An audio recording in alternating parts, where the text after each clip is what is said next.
All right, gang. It is the morning. You have spent the night in Broxel's little patch of forest here. Calm as usual. The day is yours. Well, I guess first and foremost, has Broxel completed all the things he's been working on? Is he still working on some of them? He's still working on something, but it looks like there is a little pile of things all bundled up and ready to be given to you. Oh yeah, let's get the stuff.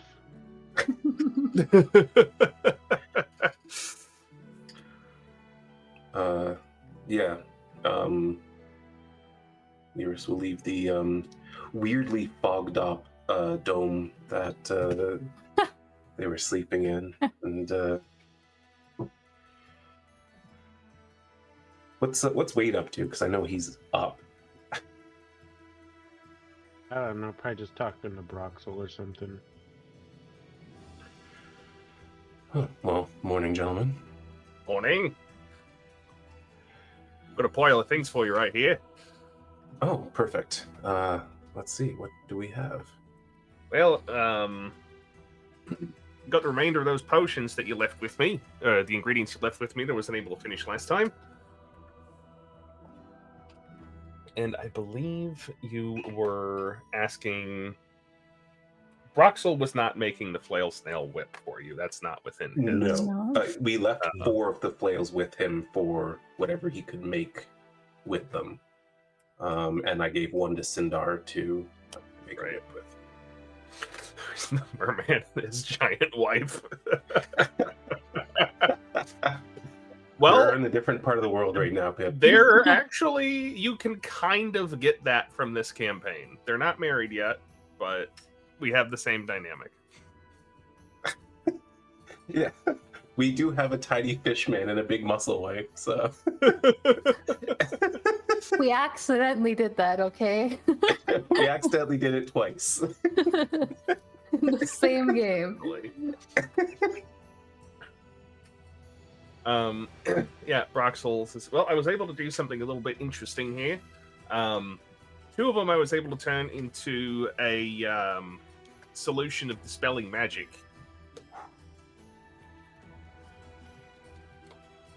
So if you rub it on an object or a creature that's affected by a magical spell, it'll probably break it unless it's too powerful. And this one here is a little bit experimental, but I think I might be able to reproduce it if you can get me more of those flail steel things or something else similar. This is potion straight up magic resistance. Ooh. He's only able to create 1 of those? Yes, there were not enough ingredients to do more than 1, and it was a bit experimental. Fair enough. So it's like 2 flails to get 1 of those? Mm-hmm. Interesting. Okay. Well, those sound extremely useful to us, and since if you're all right with it, would like to keep all of them, what can I owe you for those? I don't know, you got gold? Yeah, I've got gold. Yeah, leave what seems fair to you. You bought the ingredients, that's the hard part. Yeah, I suppose. Well, how about 300? Seems fair to me. All right. And what else? Is that everything you left with him, or am I forgetting something? No. We had... I say it like that. Aha! We had so much stuff. Did we get the enhancing weapon oils yet? From the hawkweed?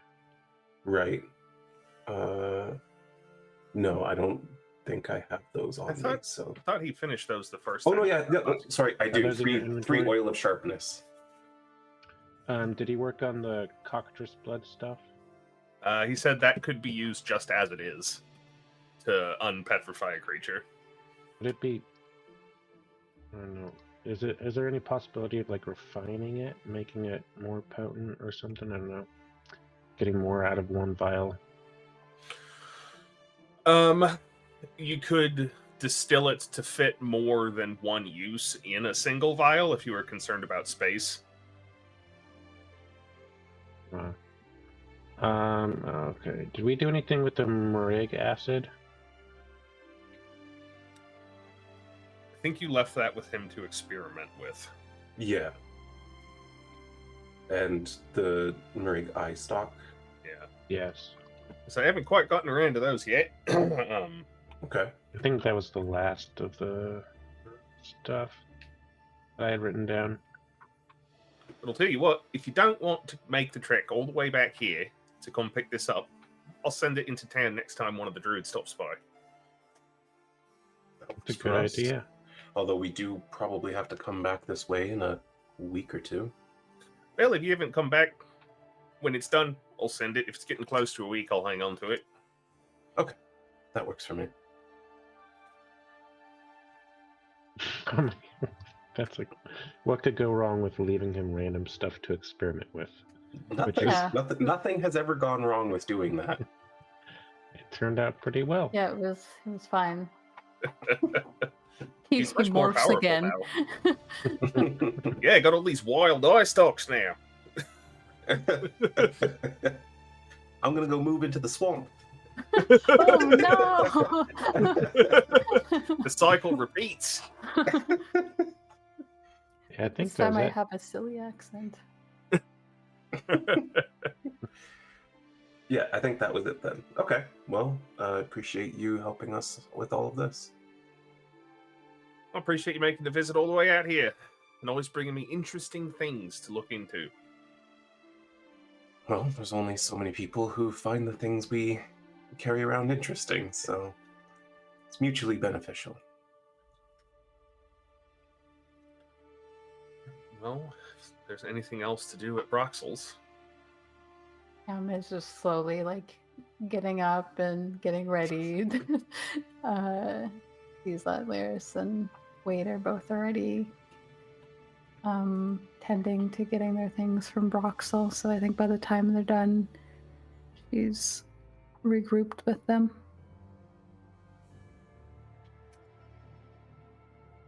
Great. Are we getting ready to head out? Yes. Yeah. Getting back to the city? For Probably. now, yeah. Check on what's going on with our construction project and see if Ryven's dug up any information. All right. I was thinking that, I probably won't do it out here just in case we run into problems.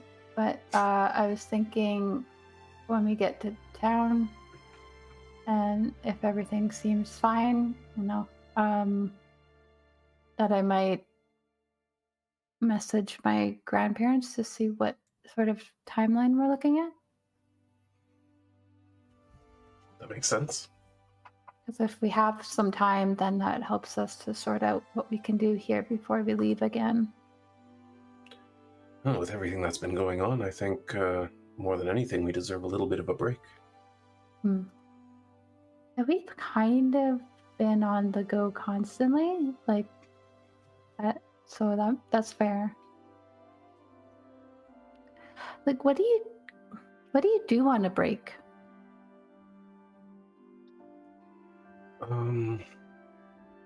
Well, my breaks historically have not been super relaxing.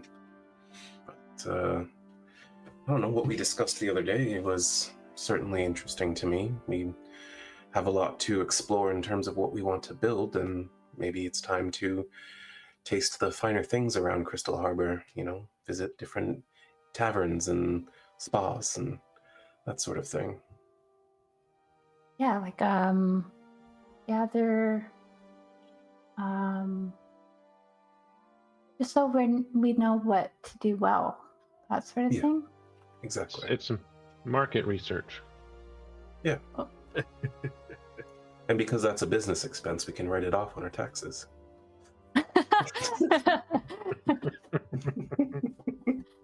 Oh, I forgot to pay those for the last 10 years. Is that bad? You don't own any property, so I think you're fine.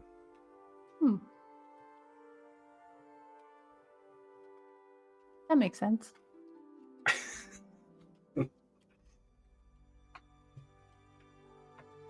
Well, thank you for everything, Broxel.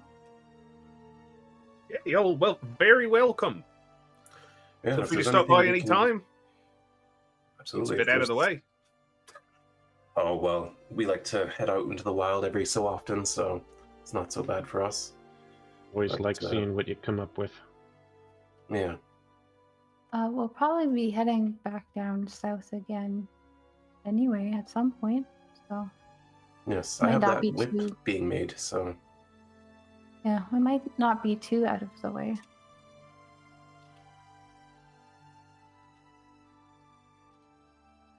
All right, well, Cam is ready to head up.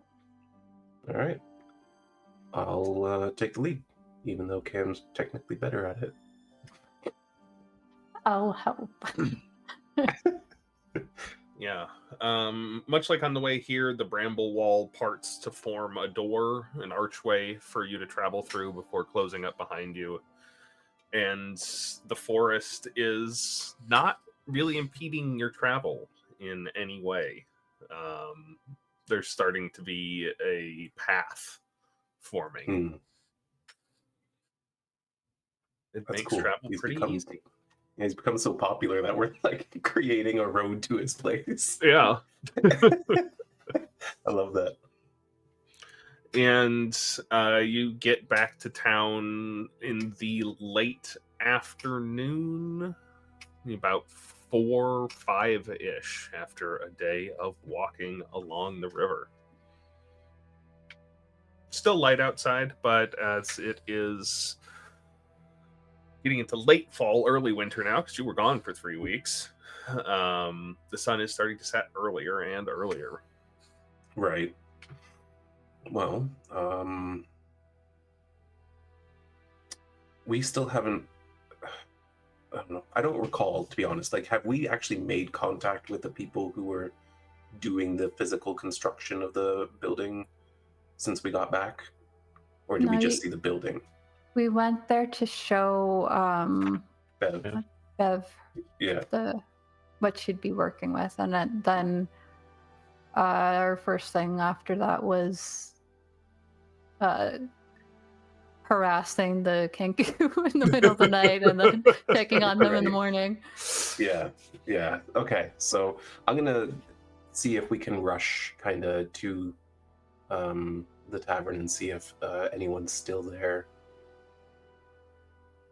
And yeah, you show up at the tavern and Bev is there taking some measurements. She's got a little ledger book out and a measuring cord and is going around getting the dimensions and layouts of the space.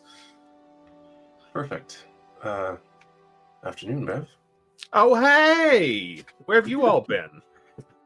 We went into the woods to the south. Adventurers, I don't get it.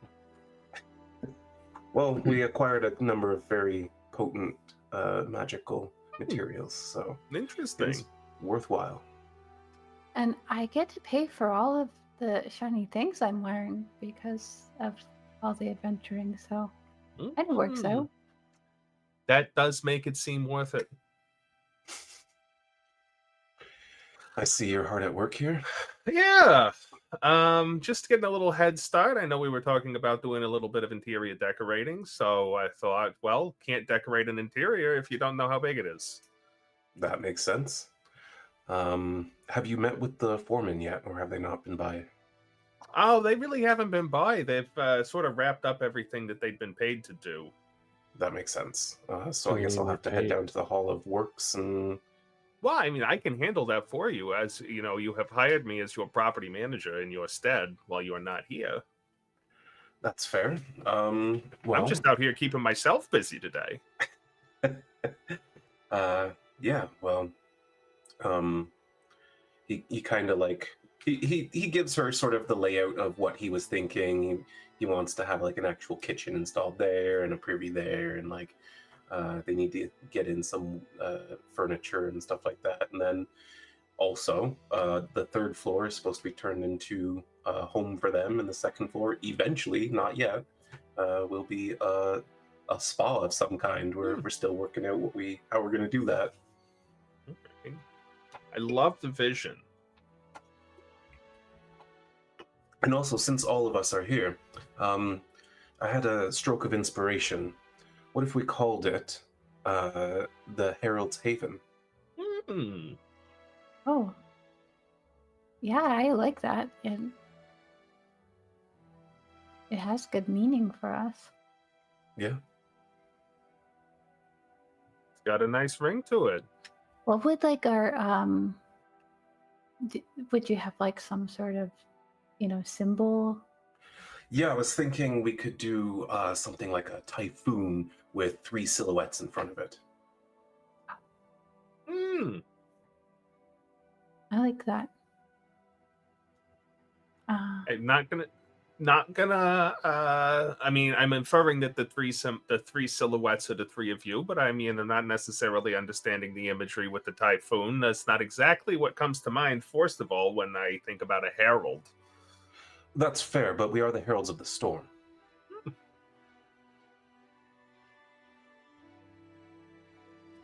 That makes sense. I almost wish the name had another H in there.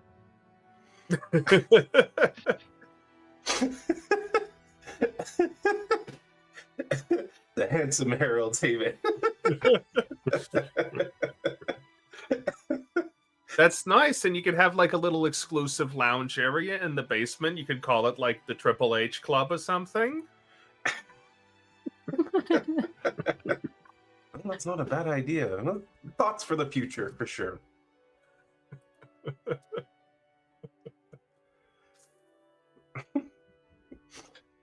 But no, do you have any color palettes in mind? Anything like that? Room layouts? Or you want me to handle all of that?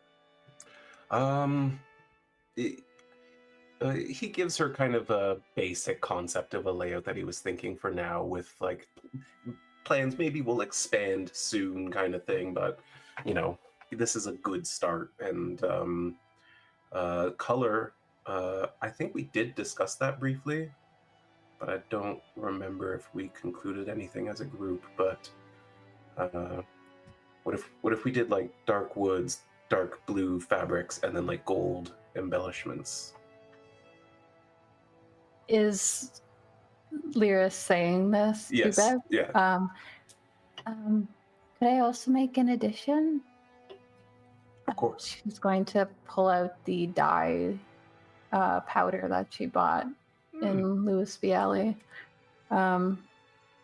And she goes, could we have like, I don't know how much this will do, but maybe just little pops of this color of blue?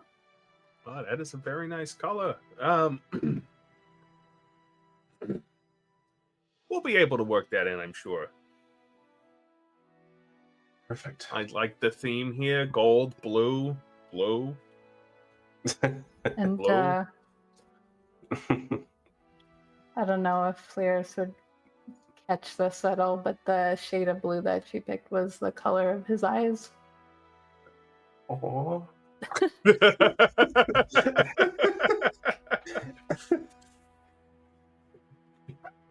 Do you think Lyris would clock that? I don't think he catches the thoughtfulness behind it. That's fine. She, I don't think she is trying to explicitly make him feel uncomfortable at all.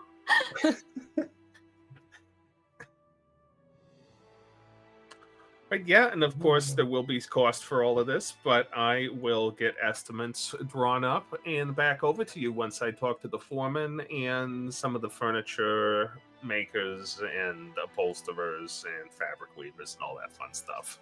Perfect. Well, I have as much as 1,500 that I can put down for the time being. Good to know. Always helpful to have a budget when I'm negotiating. Our budget is higher, but that's what we have on hand. Understood. I'll try to save as much of that as possible. I appreciate that. You're already earning your keep and then some.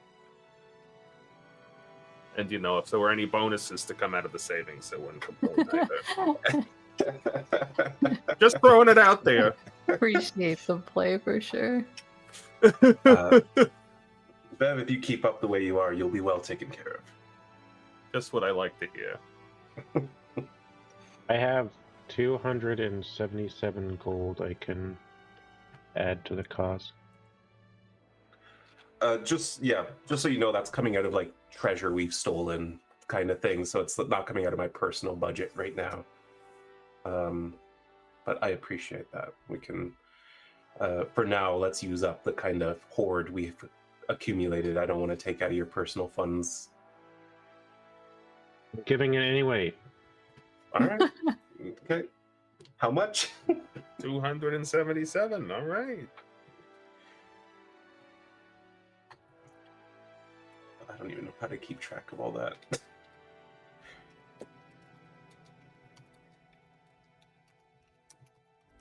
Okay.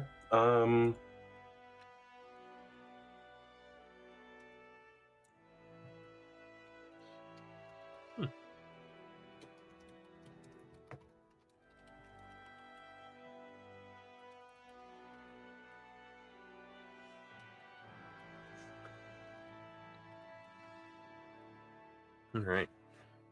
Okay. Well, with that covered, then I will leave it in Bev's capable hands, and he should head down to the Hall of Weave. Yeah. All right.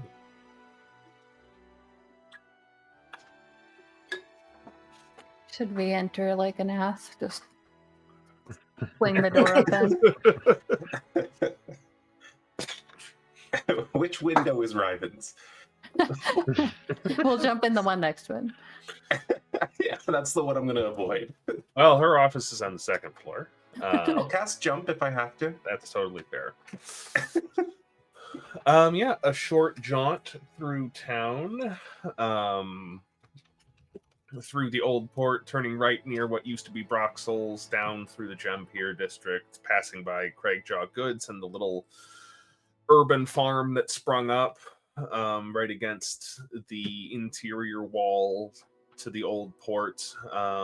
You arrive at the Hall of Weave. After dark by now, but just barely. The lamps in the streets and in front of shops being lit coming on.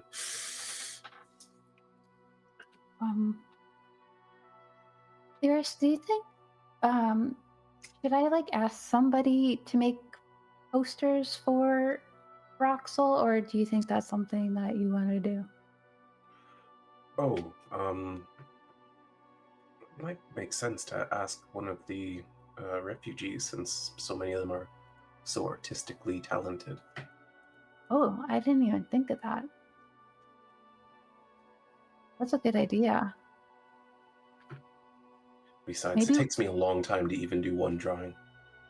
Oh, yeah, that makes sense. Does Wade know like minor illusion or anything like that? Oh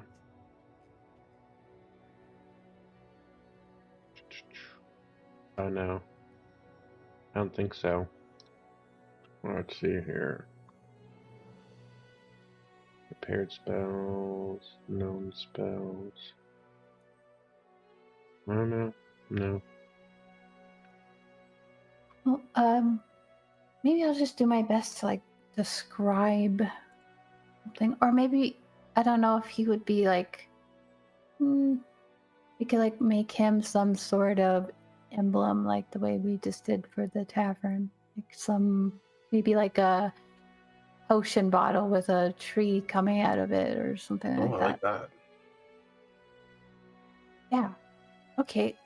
Well, I'll head over there when we're done here then, if it's still, if they're still up. Perfect. Head on in. Right. Yeah. Head inside and upstairs to the second floor looking for Ryven's office, I assume. Yeah. Yeah, easy enough to get there and knock on the door. Just a second. And you wait for maybe a minute.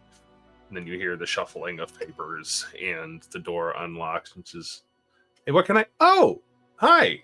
Hi. You're back. Back. Yep.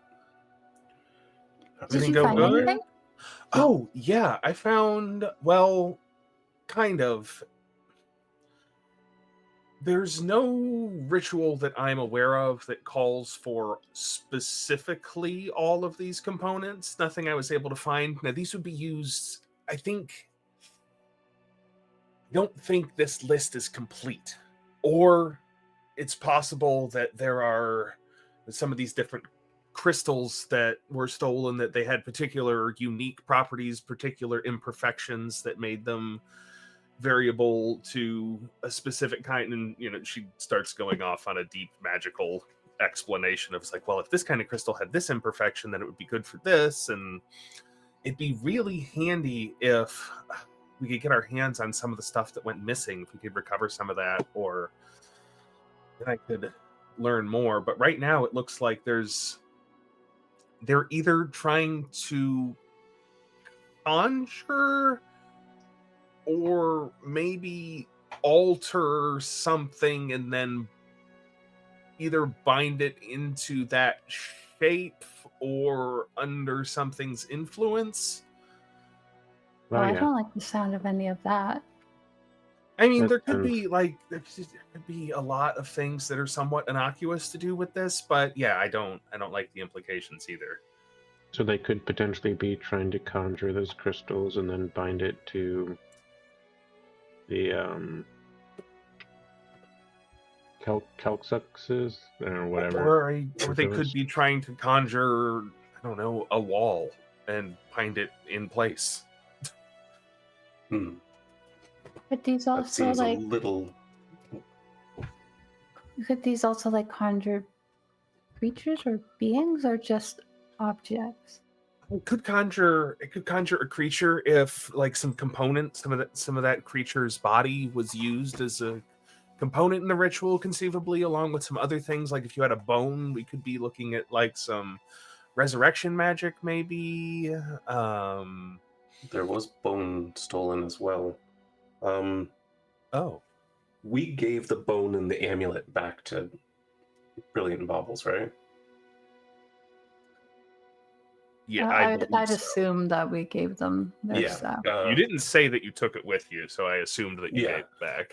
Then, well, the amethyst and the bone that they were attempting to steal from Brilliant Baubles are still at the store. Perhaps we could go there and you could take a look at them. That would be helpful. That would be really helpful. Yeah, let's go. All right. Now? If you're available. Yeah, I mean, I can be. And she just, hang on, goes back into her office and just grabs a ring of keys. It's like, okay, let's go. Closes the office door, locks it, and there's like a little arcane flash on the door. It's like, all right, let's get out of here. All right. To Brilliant Baubles. Away you go. Back Yeah, much the same all way the you way came. back. Yeah. Yeah. Just zigzagging through the city today. Yeah, getting your steps in.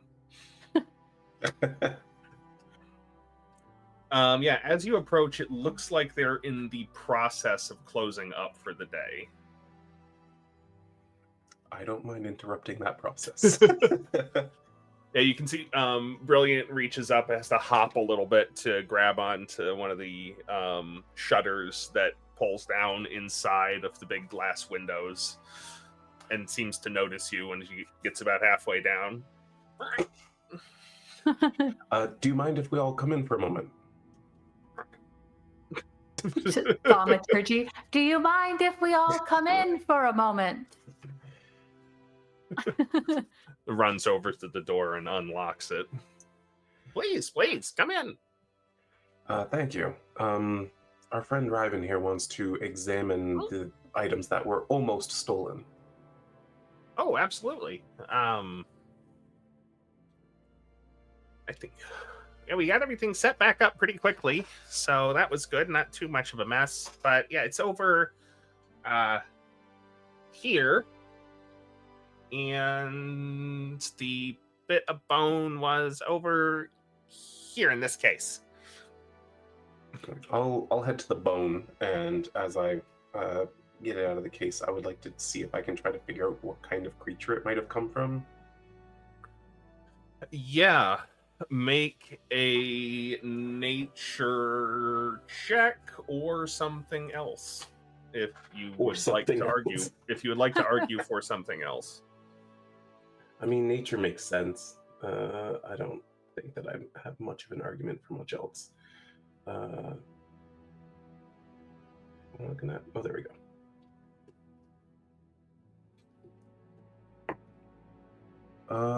Not so great. That is, you know what? I have double inspiration. I'll use one. Much, much, much better. That is a 20 total. Nice. Difficult to say exactly what kind of creature this came out of. It is one tiny little bone, about this big, but looking at it more closely, you think this might be like part of like one of the interior bones, like in kind of a wrist type structure, from something large and something reptilian. Ooh, interesting.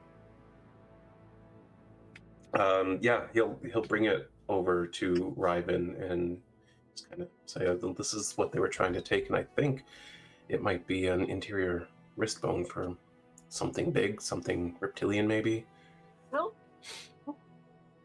Wow, you can tell that just by looking at it? I've dismantled a number of monsters. Oh, that's fair. hey, you can always ask. It's we believe that to be a little piece of black dragon wrist bone. I was thinking dragon, but I didn't want to make that leap. Oh, are black dragons known for anything in particular? Why they would want that? And they're known for being really mean and breathing acid at you. She looks at Wade. They also tend to spend their time around swamps. Oh. That's concerning. Well, we didn't see one in the swamp nearby, so... Although, I guess there's a bit of a power vacuum there now, so if they were to resurrect a black dragon, I think I know where we would find it. And Brilliant's like, oh, somebody's trying to resurrect a dragon. Is that what I'm hearing? Maybe. Well, yeah, it's a theory we're working on.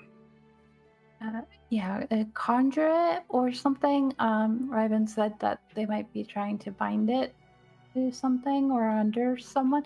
Oh, I guess if it was really unruly, they could be trying to do multiple rituals, summoning it and then making sure that it obeys. Yeah, dragons are notoriously difficult to control, but if they were to summon it and have it infected by the same things that they did with the giants and bind it to Calclos.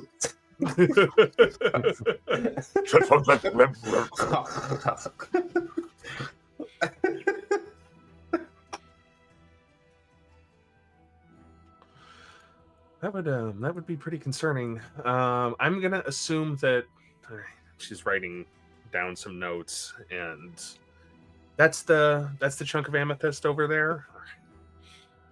Yeah. Gets in, really looks at it closely. I don't know, Wade. Does anything look out of the ordinary about this to you? Arcana check. Yeah. Or investigate. Oh, damn. Look at you. 26 Arcana. Damn. 26.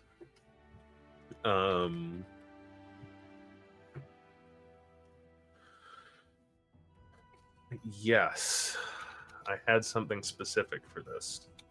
I do have a magnifying glass if that helps. Yeah, you, with your magnifying glass, that actually gives you advantage on checks made to inspect detailed or small objects. And that's no higher.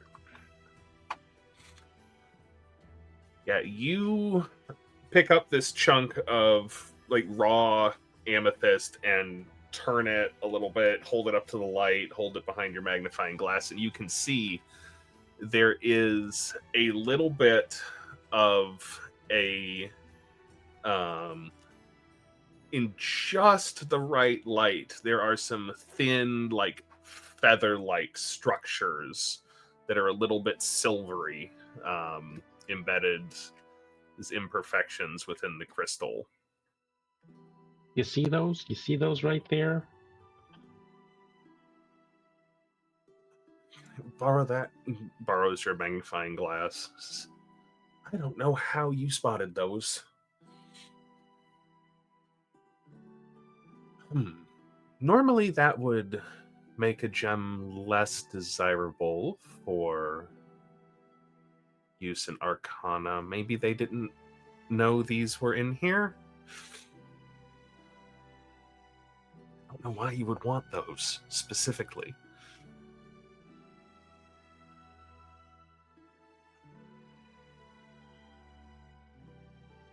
Huh. I'm a little bit at a loss here beyond they're maybe trying to summon or bind or transmute a dragon in some way, or transmute something to have draconic like properties, or Because they've been doing a lot of transmuting to creatures, and it's really weird and disgusting. And concerning if they're moving all the way up to black dragons now. Not that the giants were easy to deal with. They were kind of doing stuff to like your people too, weren't they? Have they just been getting more challenging? Possibly. Oh, what if the dragon isn't even where they intend to stop either?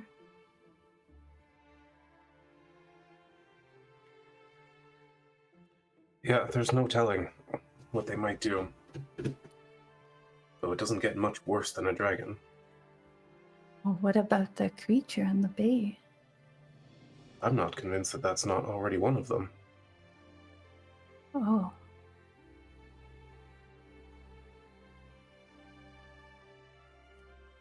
It's just like there's a concern, but also like,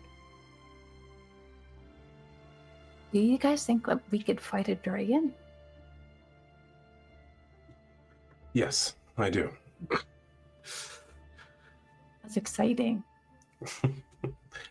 I'd like to avoid it if we could, although I guess we need to get stronger either way, so maybe it'd be good for us. But it looks like we stopped whatever they were planning for the dragon. Are you guys able to like increase your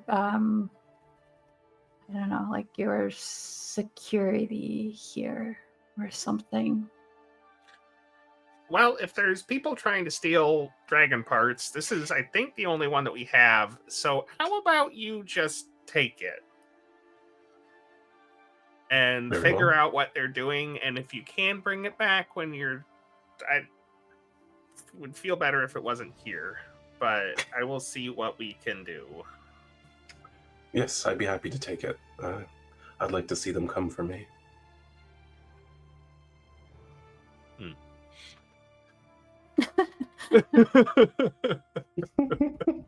All right, then. Guess we're going for it.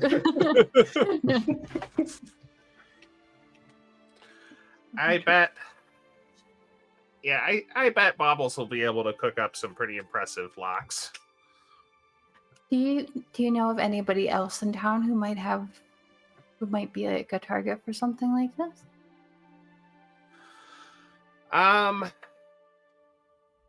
Well, there's Haley over at Salt and Sigil. Oh, yeah, they must have magic stuff. Yeah, well, they were already robbed. They lost some shenanigans and bismuth. Yeah, but if does she do magic herself? She might have her own personal things that might be at risk too. We should I warn her at believe least. so. Yeah, she's pretty talented. And you know, it occurs to me that we may not have gotten all of them. Maybe we could use a locate object spell and look for something else that was stolen. Find out where they're stashed.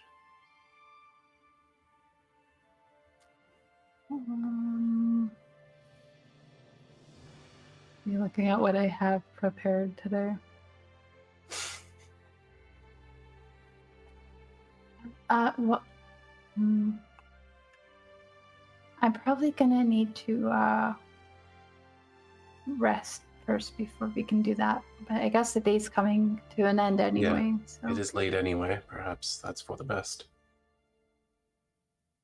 Sleep on it. All right, I can make sure that I'm prepared for that tomorrow. And I'm gonna throw up some wards around the doors and windows if I can. That's a good idea.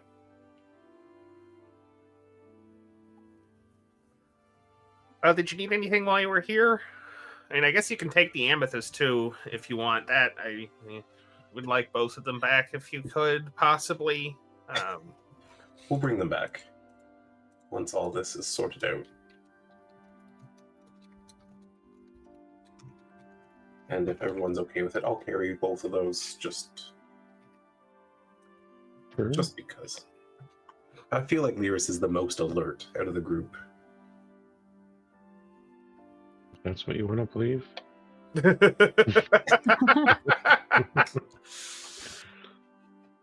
At least while he's awake. Yeah, this man doesn't sleep. But I also sleep inside a protective dome, so you know, usually. But yeah. All right. Well then, perhaps we should just get some rest for tonight, and we'll start looking for things first thing in the morning. Yeah, that sounds like a good idea. Sleep is nice. And are you going to be wanting my help with that tomorrow? Or should I be ready for that? Or should I be working on something else? Well, I didn't want to volunteer you, but you're always welcome to join along with us. I'm willing. I can continue researching if you want. It's really up to you. Can you check with some of the other people in the hall, see if they know what that amethyst could have been used for? Yeah, I'll ask around. I'm sure there's somebody who's got a specialty in gemstones. And we can get back with you on whatever other things were stolen. Bismuth, right? Azurite crystal and shenanigans. Let's see. Shenanigans.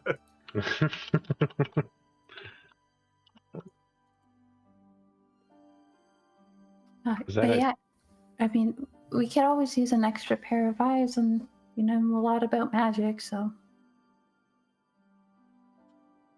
I'll leave it up to you. I'll start working, asking around tomorrow, and if you come get me, then I'll be ready to go. I'll have some things in my office that I'll just need to grab. Yeah. Okay, sounds good.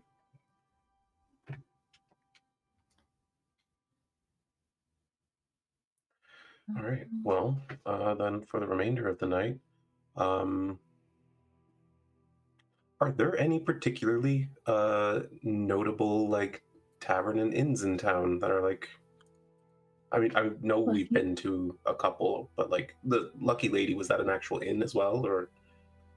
Yes, there were some rooms there. There are also rooms at the Burning Turtle. Yeah, I'm familiar with the Burning Turtle though, and I'm trying to like, yeah. Although he had stuff stolen too, so maybe I don't know. We could. Where do we want to spend the night? I know, Wade, you have a home, but we're doing market research now.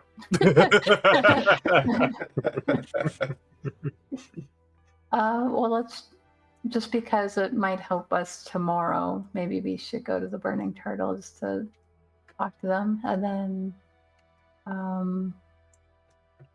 we can Makes sense. check out the rooms at the Lucky Lady since we only really like eat there. Okay. Yeah. What was his name at the Burning Turtle? That's exactly what I'm looking for. Polska. Tulsa? Polska. Tulska. Polska.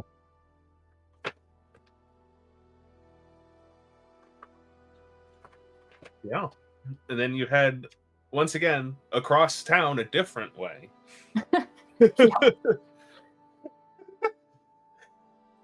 You're pretty close to the north side of town, and the Burning Turtle is just about as close to the south side of town as you can get.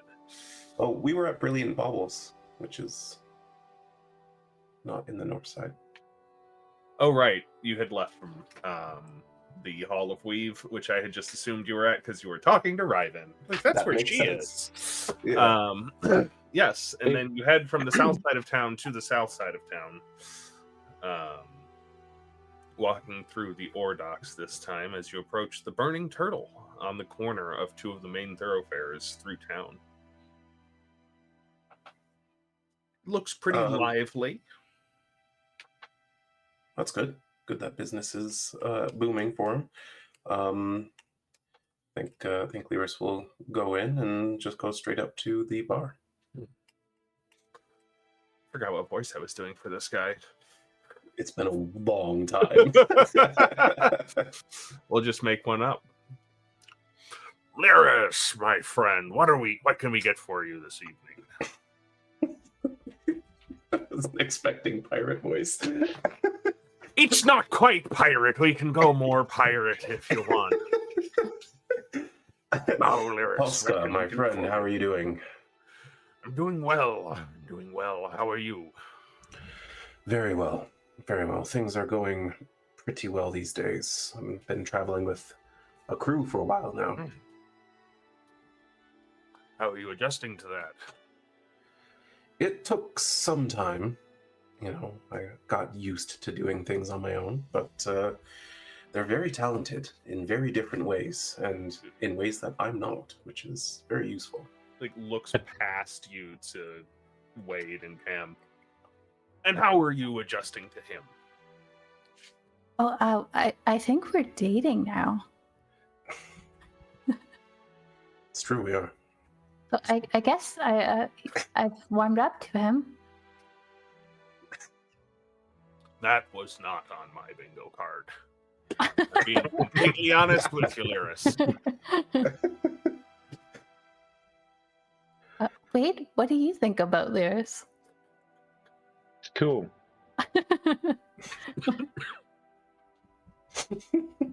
Probably why he has cold resistance. I knew it was coming. Oh, just drinks this evening. Been a while since you've been in. Yes, we actually have plans to go elsewhere later, but for the time being, I thought my friends and I would enjoy a couple drinks, and I wanted to talk to you about the robbery that occurred recently. You're working on petty theft these days. Well, No, unfortunately not.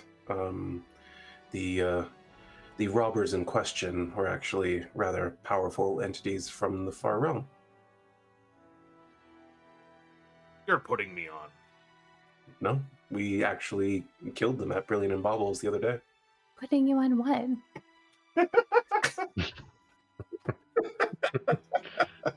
I like her. She's fun. She looks at Wade. I was being serious. It's just a phrase, like you're pulling my leg. Why would you do that? It's like you're joking, or you can't be serious about what you just said. She doesn't look like she gets why they would use those words for that sort of reason.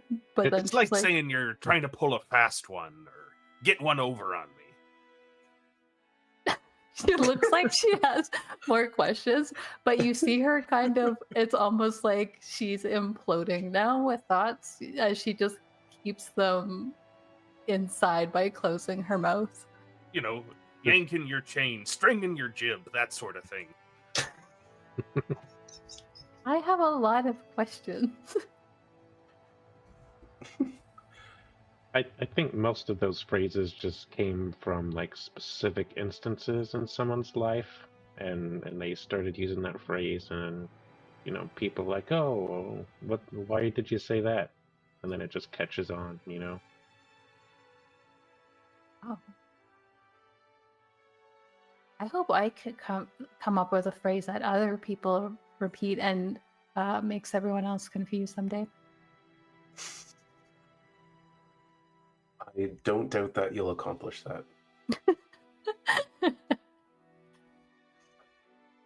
All right. I need to write down that this is a new thing for Cam. Come up with a phrase.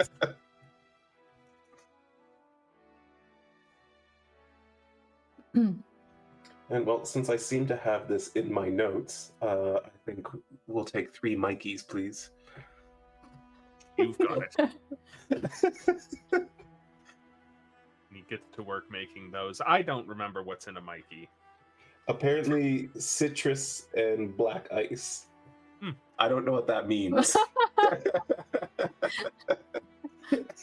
This is a note I made when I was joining this campaign.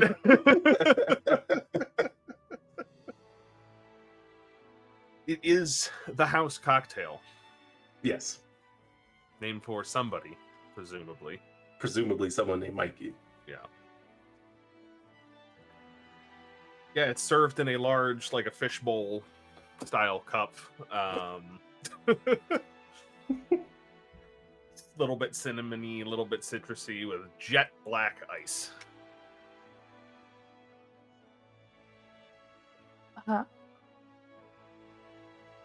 She's gonna lean over to Lyris. What did they make the ice out of? I don't really know, but my best guess is that they just froze some water mixed with squid ink. It's safe to drink? Yep. Okay. She'll drink it.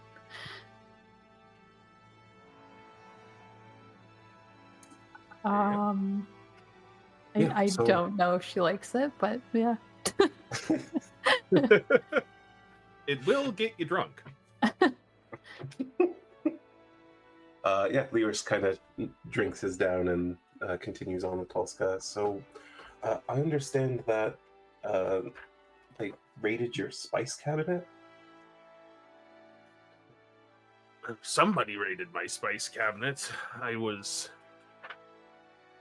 preparing to start making another batch of some of our house spirits that we use in this. He gestures, and you can see part of a still out the back window. And, well, I'd just gotten everything all stocked up, and I went out the following morning to add the spices to the mash and the herbs to the mash before running it through, and, well, it was all gone. Do you happen to have a list of what was taken? I could write it up for you. I'm a little bit cautious to write up everything and exactly how much. That would reveal proprietary information if you really need that. Not numbers, just like... Yeah, just the ingredients themselves. And I assure you it'll be kept in the highest secrecy. Only us and one ally of ours at the Hall of Weave will know. Well, you've been a rather straight dealer when you've been in here before, Lyris. I'll trust you with that. I appreciate your trust in me. I would never betray a friend of my father's. Yeah, and he writes out a pretty long list of things that were taken. As he's writing that, Cam like whispers to the other two. Did we disclose that we're trying to make a tavern too, so that, you know, it doesn't look like we're stealing information from him? I suppose it wouldn't hurt to be upfront about that. Telska, just so you know, I have also bought a property in Oldport, and we are planning to open a small tavern of our own. I assure you, none of this is connected to what we're doing. It just... So you get my secret recipe and then tell me you're opening your own tavern. I see what you're doing here. No, I would never do that to you. In fact, I don't even know the first thing about distilling spirits. I know, I'm just giving you a hard time. But if you ever have... lightly on the shoulder. If you do ever have an abundance of stock, I'd be happy to sell your drinks at my bar as well. Well, I can always make more. It's It's hardly running all the time. Yeah, but he finishes writing out this list of ingredients that were taken, and there's about 20 things on it. If anybody wants to either make a nature or an arcana check to go over it and see if there's anything in particular that jumps out. I'll give it a shot. I'll Oh, do not it a bad too. shot. Not even gonna try. 21 for nature. All right. 15 Arcana. 15 for Arcana, 21 for Nature. Well, those will both get you the same information. It was easier with Arcana. So there were a couple things that jump out. Well, more than a couple things that jump out to both of you on this list. Among the stolen items was a satchel of comfrey, which you would know is used in protection magic. Okay. There was also stolen some heather, which has, again, use in protection magic, but also has use in understanding and communicating with realms beyond. Yep.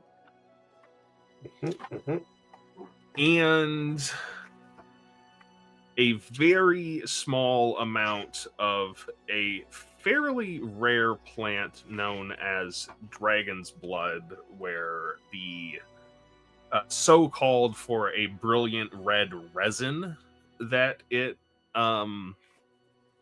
produces when it's wounded, and that resin has use as a dye, which is probably what it's being used here in the brewing to provide a little bit of color, but also has use in preparing special magical inks for scribing magical seals and talismans. Okay. And there's a bunch of other stuff that's missing. It's like some cloves, some cinnamon, none of those things. Those were just for them. They wanted to do some baking later. Yeah. You get hungry when you're trying to summon something to the plane and bind it here. God can't do that on an empty stomach. I think as like Lyris and Wade are kind of scrolling down this list, they both like look at each other suddenly like, okay. This is very helpful. This is making our theory more and more plausible.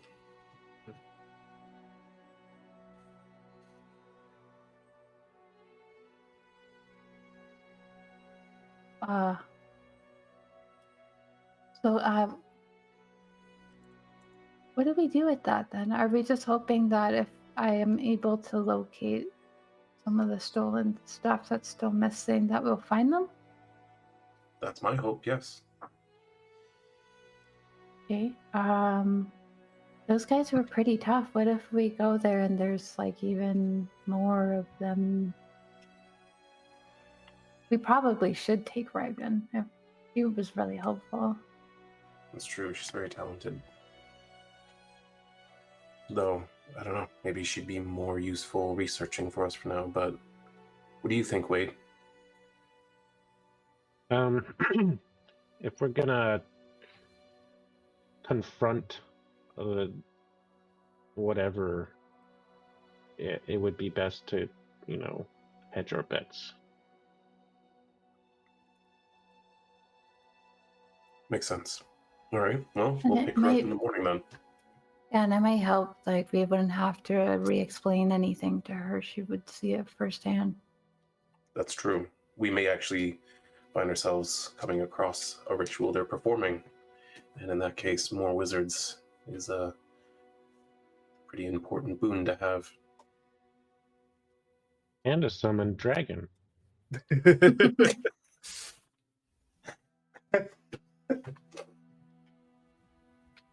All right. Well, we have our plan then. All right. Are you planning to stay the night at the Lucky Lady for market research?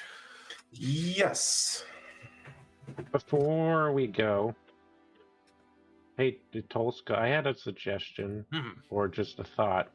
While I've been sipping on this cocktail here, I was thinking, I can taste a little bit of cinnamon, but I feel like the citrus sort of overwhelms the cinnamon.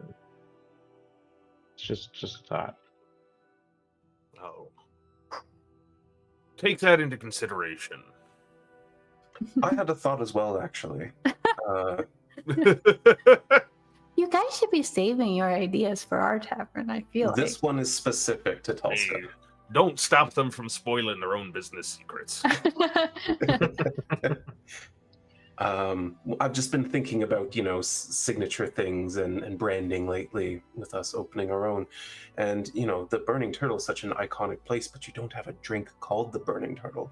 What if you made something with a higher alcoholic content and set it aflame? It's an interesting idea. I am the Burning Turtle, Oh, I know, but Okay. you could also serve a Burning Turtle. That way we'd have two. I like it. You can call it the Burning Turtles. I don't think you need to change the name. Just Tack an S on the sign. It really wouldn't be a problem. You've lost him. He needs to do this now so that it makes logistic sense. You could serve it in like a clay sort of bowl or something that looks like a shell. I understand the aesthetics there, but if we had a drink called the Burning Human and sold it out of one of your bones, how do you feel like that would go over? Something that looked like one of your bones. Well, I'm not a human, so that wouldn't really bother me. Oh, well, that's fine then, I guess. Never mind. Point retracted. To be fair, I think the Burning Triton kind of has a ring to it. It does. And then there's I'd sell a Burning fire Triton. genasi, so burning genasi wouldn't really even be that offensive. That's a good point. And there might be some new additions to the menu next time you come back. Don't come back too soon. You I don't hope want us that- to come back? I hope the drink menu. We're serving human meat now. We got the go ahead. We did market research with these three, and Flambe humans are human on. Humans are The now on Burning Human. Served table side on fire. Oh boy, what happened? I think on that note, we'll just leave.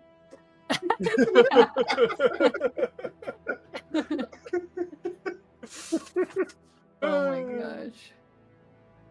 I love how we can go from finding out some deep lore stuff that's concerning to talking about stuff like that in like a span of a minute. Keeps it interesting. Doesn't it ever? Yeah, you head out of the burning turtle, nicely warmed from your beverage,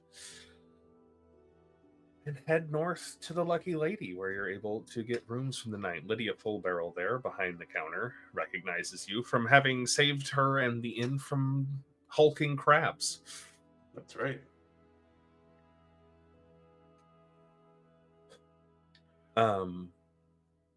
Just drinks tonight. No, I think we're going to get a room, a couple rooms. Wait.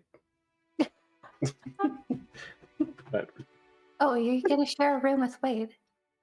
No. Well, actually, I don't know. Wait, are you planning to stay as well for the research? And I mean, you don't need That's to sleep, fine by and me. you do have a home, but it's up to you. All right, a couple of rooms then. We'll thoroughly examine all you have to offer. Kind of looks at you a little strange. All right. Well, let me know if something's not meeting up to your expectations here, I guess. She gets a suspicion that we're like one of those hotel inspectors. Secret shoppers over here. Yeah, Mhm. yeah.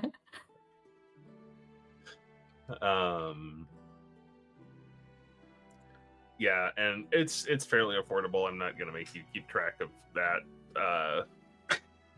All right. Passes a couple keys over the table or over the bar, and just well, 2 rooms. They're upstairs. Staircase is over there. Room numbers written on the door and on the key. Great. Let me know if you need anything. Perhaps cheese plate and a bottle of wine brought up later. All right. How much And later? something sweet, please. Something sweet. All right. You can do that. I really don't you- care what. You have a signature drink here? Well, we just put our new seasonal ale on. Take one of those. All right. Goes and pulls that for you. It's a little darker, a little heavier winter warmer style ale, with a higher ABV. You guys make these yourself? Oh, well, we make one thing ourselves. Have a small brewery set up in the basement where we All produce... the taverns in Crystal Harbor have their own brew. Well, some of the smaller ones probably don't, but would imagine most of them do. Yeah. It's not exactly easy to import,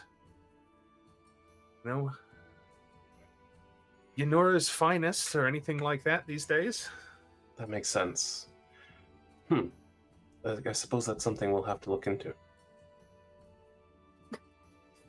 Bye. Looking into opening the tavern, then. Just walks away. Yeah.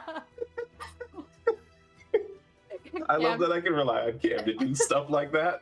It's just like, I don't have to answer a question now.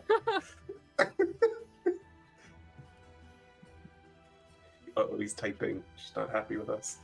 I just can't remember. There's a word On the I'm hit looking list. for. I just can't remember what it's called. Oh well. It's okay. Well, we'll head up to our room then. You think we should talk to the Silverleaf winery? We did help them before, so maybe they would. I don't know, if we're looking to stock up on wine, they might be willing to give us some sort of good deal. That makes sense to me. And anyone that might have the what's the word I'm looking for now, David? Can you Google that for him? Yeah, Google it for me. What word is Yeah. Shanks looking for? Google. I've legitimately had days where I've done stuff like that in Google. Like, why would you know? According to this, what does Shanks really want? Shanks wants to find Blackbeard. That's what Google says. Well, it looks like we're finding Blackbeard. But yeah, anyone who might want to help us out a little bit, it makes sense to pull on those connections. Do you think Roxel has any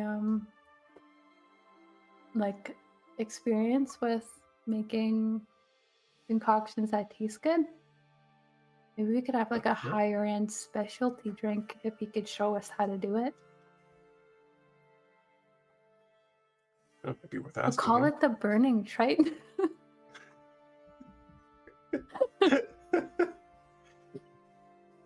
Well, actually, I had a thought about that. Because I'm a Triton, and generally you think of us as being underwater, and since I'm so resistant to cold, instead of doing the burning thing that he's already doing, what if we made it a drink that's served extra cold? Oh, but then Wade couldn't drink it. I'm okay with that.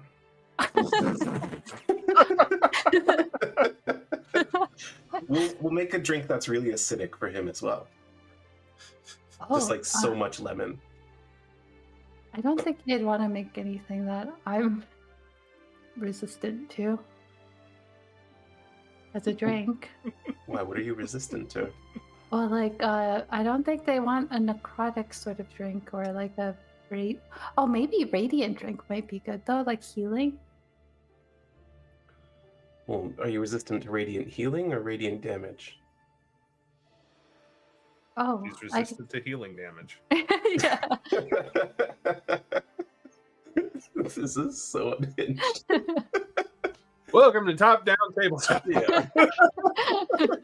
Especially when I'm driving. Yeah. You ever just look back at like the last 5 years of things you've been doing and think, what the fuck? No, it's been great. Oh, like I can. She's going to like if you'll allow this, could she just summon like a sacred flame to her hand and not like toss it? Yeah, that's fine. We could do like this instead. Like it could be like glowing fire, but then You would have to personally pour every drink. I mean, it wouldn't be real. I don't want to damage anybody who's drinking it. But what if we just made it a drink that has some sort of natural bioluminescence to it? Yeah, that's what I'm saying. Like it's just inspired by that. Well, You're not actually going to serve people acid, are you? Cam is going to lose it when she finds out that they sell edible glitter. People consume acid all the time. You know the sour taste that you experience sometimes? Sour is created by acid. Can you taste that, Wade?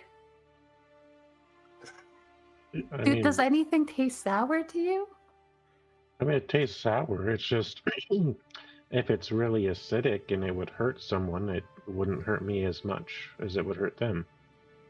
This guy can eat so much tomato-based food without getting acid reflux. What if we had like frozen like lemon, like in the drink as the Wait, ice? that was the full thought. Well, It's like frozen lemon, what? like the burning turtle, they have the jet black ice, right? Well, what if our drink You want to had, like freeze chunks of lemon and drop them in the drink? Yeah. Just imagining now you getting Bauble to invent the slushy machine. It's just a margarita. Yeah. Just a frozen margarita. We have time to work out the details of it, but I like where your head's at. I'm just picturing Cam like in the bar one morning just making god awful concoctions.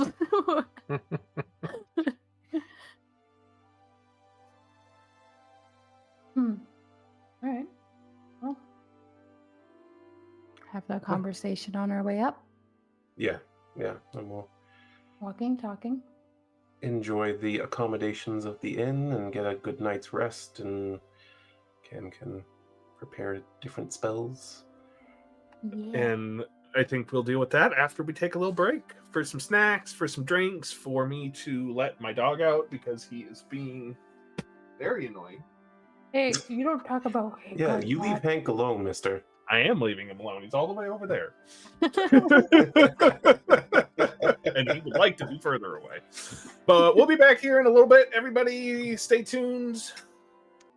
Ah. Hi. Welcome back. Hope you're hydrated. If you're not, fix that.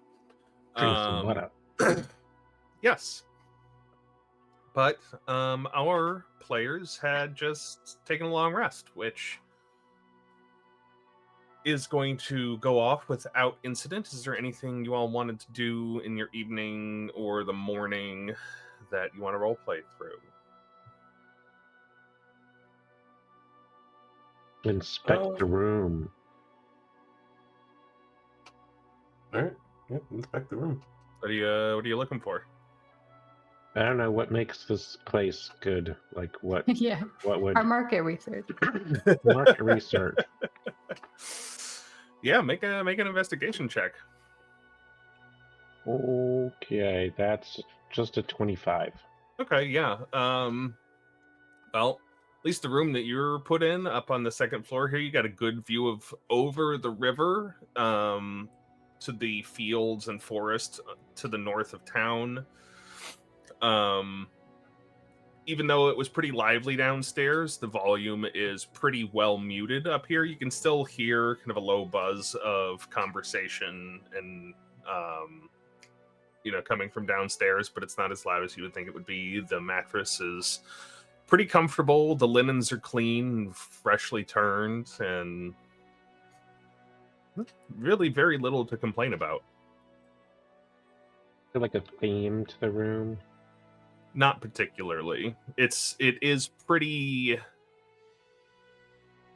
plain from a decor point of view, but what is here is very functional but comfortable. Mm-hmm. Good notes. No, lay on this mattress and pretend to sleep. You still can sleep. I know. Okay, you can pretend to Doesn't want sleep if you want to. That's totally fine. Roll a deception check.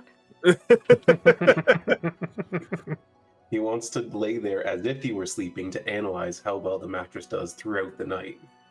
Yeah. That's how you come to Well. the conclusion that it's very comfortable.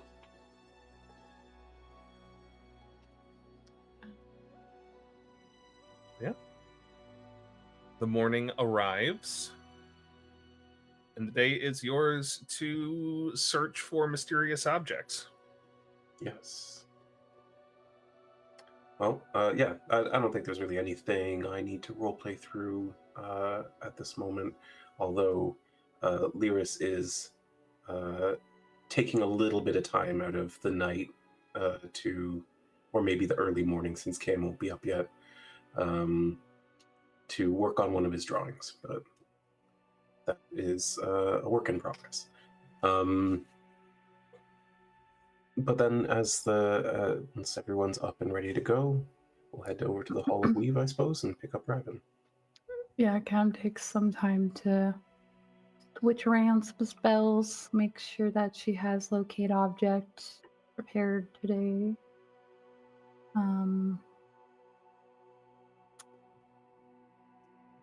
Yeah, I think she wakes up in a pretty good mood, having been traveling for so long, and oftentimes they're sleeping on the road and not very comfortable situations. So she's definitely feeling very refreshed today.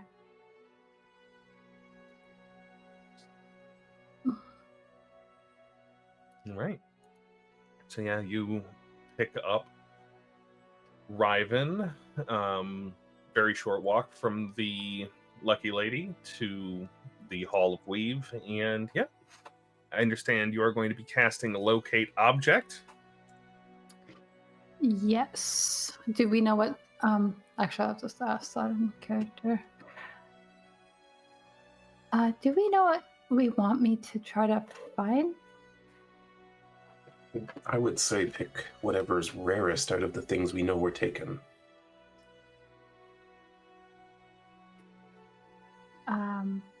You're gonna have to help me gauge what that might be.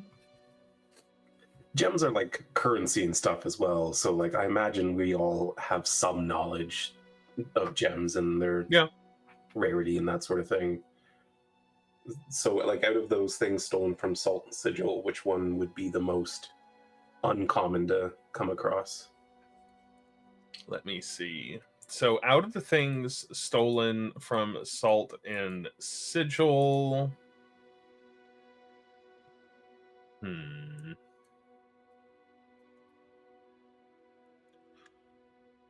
see.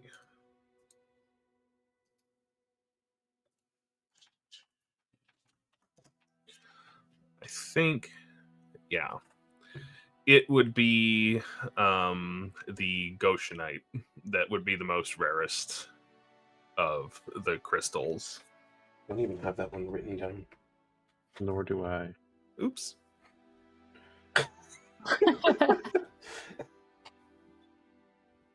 Okay. But if you would like to make an Arcana or Nature check to see if that is the rarest thing that was stolen.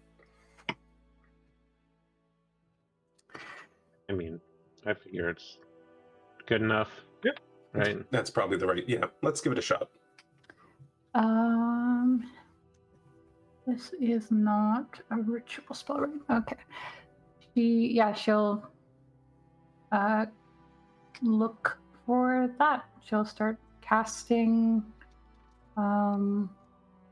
locate object. Where are you going to be within the city when you cast it? Oh yeah, what are we doing it here at the Hall of Weave? Do we want to go somewhere like more central? What's the range on that? 1,000 feet. And how long is that? Just like a one-off, or does it It's last? 10 minutes.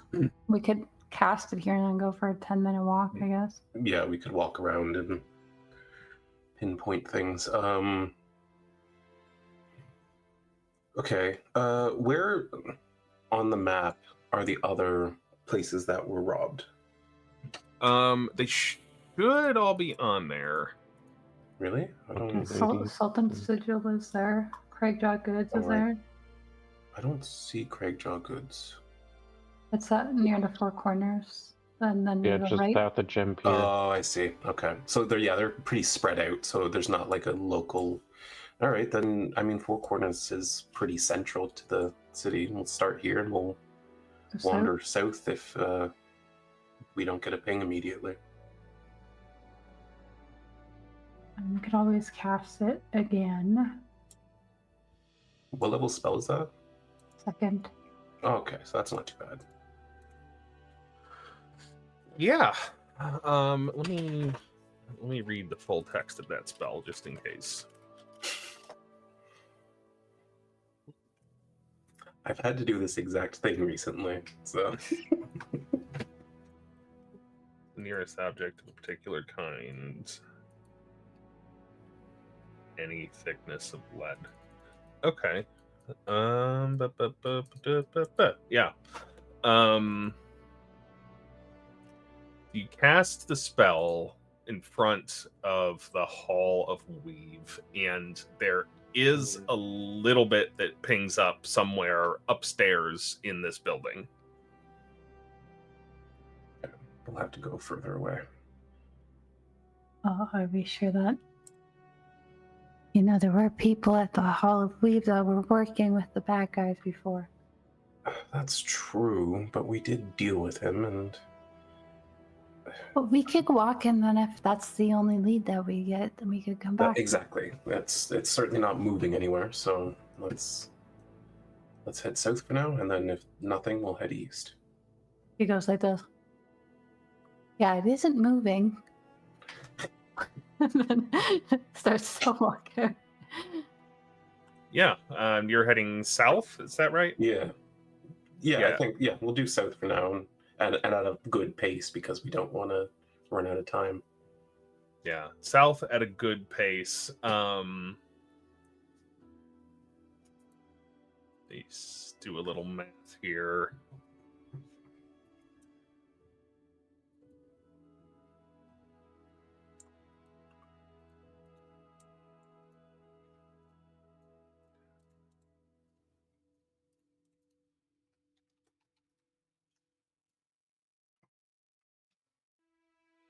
Yeah. So if you're like moving at a pretty good clip, but not quite full out running, you're able to get out of range, or you're able to get far enough so that whatever you detected somewhere inside the Hall of Weed is out of range after about 5 minutes, and you continue heading south and get about halfway to the burning turtle before the spell runs out, and you don't pick up anything else. I'm gonna cast again. I haven't sensed anything yet. Should we just keep going south? Yeah, do you want to wait just a couple of minutes and then do it? Sure. We'll make a little bit more progress, and then anything that would have been in our range will be anyway. So. Oh, you mean like go like 1,000 feet that way and then past it, sort of thing? Maybe not a full 1,000, but go ahead. Wait. What if I cast Fly on you, and you cover a greater distance, and then we have a better idea of where to go from there? Does it make me faster? Well, you fly at 60 feet per round, right? Is it round? So. And if you dash, that's 120 instead of 60 while you're running. Oh, okay. I was just asking because my wings don't really make me any faster. So if that helps, then yeah, I can do that. And it lasts just as long as your spell does, right? 10 minutes? So I should probably come down before that.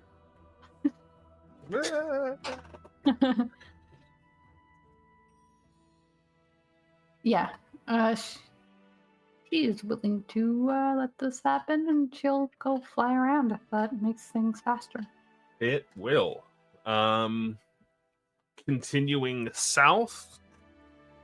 Is that the plan, or? Yes, and depending on how much I cover, let's see, where would be most beneficial from there? I think if you don't, when you get to the Burning Turtles intersection, if you haven't pinged anything, then head east up the main road. Like, yeah, towards Old Port? Yeah. Okay. Yeah, I can do that. Yeah. And you're dashing, I presume? I'm pretty dashing, yes. Yeah, what does it look like as Cam is flying over the town here? I'll feel this one sexy. Apart from that.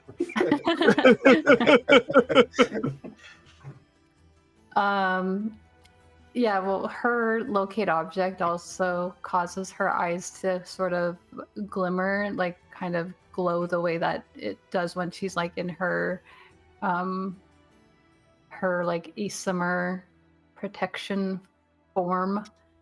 And I think it feels strange to her that she's flying around without wings. So you can kind of just see her like sort of she's probably kind of in a Sailor Moon-esque pose with like the one foot kind of pointed and like both her arms out. And since her armor kind of causes her hair to like sway extra. She definitely looks like quite a spectacle in the air. Yeah, as you hover down towards the burning turtle, nothing pinging up on this spell as you turn east following that road that runs north of the Ordocks towards the old port. And are you intending to use the entire 10 minutes of flight to search, even if it wouldn't get you back, if you like had to stop before you were able to get back? I think what she's gonna do is give herself an extra minute by using her radiant soul form. Okay. Um, So about as it's about to run out, as you turn down the Ordocks and fly over the crumbling wall into into the old ports, and then turn and follow the road there. As you get to the intersection, kind of in front of the building that Lyris bought, something pings in on your spell at the very northern range of it, and slightly down.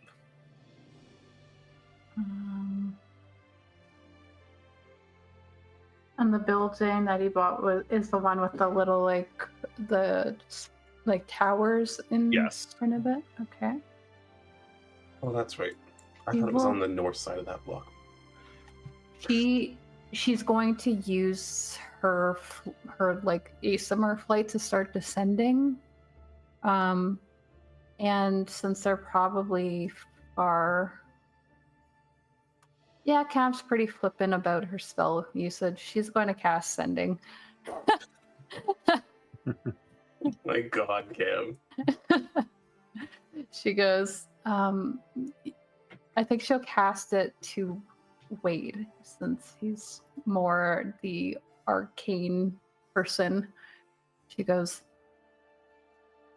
you guys should head towards Old Port. I picked up something north of Lyris's tavern. And she's gonna... she'll go... Does she ping this before she gets to Old Port? You'd have to be a little bit inside. Okay. I was just gonna say she's gonna go into Old Port if not. So yeah. She'll wait. She'll wait at the corner of the intersection near Brilliant and Baubles and the tavern for them. I just want to be clear. You didn't pick it up near that. You were near the tavern when you picked it up 1,000 feet north. Yeah. It wasn't. I just want to make sure that it wasn't in the tavern. Yeah. If that was something. Okay. She doesn't want to go there by herself, so she's gonna wait for them. Yeah. Makes sense. If y'all hoof it, it'll take you about 20 minutes to catch up. Yeah, we'll go there and catch up. I mean, we were probably heading that. It's not like we stopped, right? Fair enough. Then we'll say about 10 minutes. Yeah, you can catch up with her. All right, so where did you find it? Gonna point north down the road. Well, I kind of picked it up over here, and she points to where she felt it. But yeah, it's that way, and she points north. It was just outside of her radius at that point, you said? Yeah, you just felt it'd be somewhere. She does know the exact location though, right? Is that not how it works? I mean, now that the spell has ended, yeah, I guess it's a little more vague, yeah. Yeah, but it would be somewhere along that arc that you detected. And you said it was down as well? Mm-hmm. Okay. All right, well, there's a lot of abandoned buildings over there. Let's start digging around. And, yeah. Lyris will head that way with the group and literally just start searching for signs that people have been coming and going from something that should be abandoned. It's just the direction of the object, Fair enough. And I'll make it a little bit more somewhere along that arc there. Okay. Yeah. Anybody who we can make investigation checks, perception checks. Who's doing what to try and find whatever it is you're looking for? I'll help somebody try to look for it if they do a perception check. She won't try to pretend like she knows anything about investigating. I'll take your help and I'll do a perception check to like I said, I'm like looking for signs that people have been coming and going, and like we know what we fought, so like I know what kinds of feet I'm looking for, so to speak. Connoisseur. Gosh. With my plus 11 to perception, that is a 28. 28. Nice. So on a 28, and there's a lot of tracks through here. People come and go, from a lot of these buildings. Some of them look abandoned, but there's still people that live in them anyway. And it takes a little bit of surveillance to rule those out, but you do find, a 28. There is...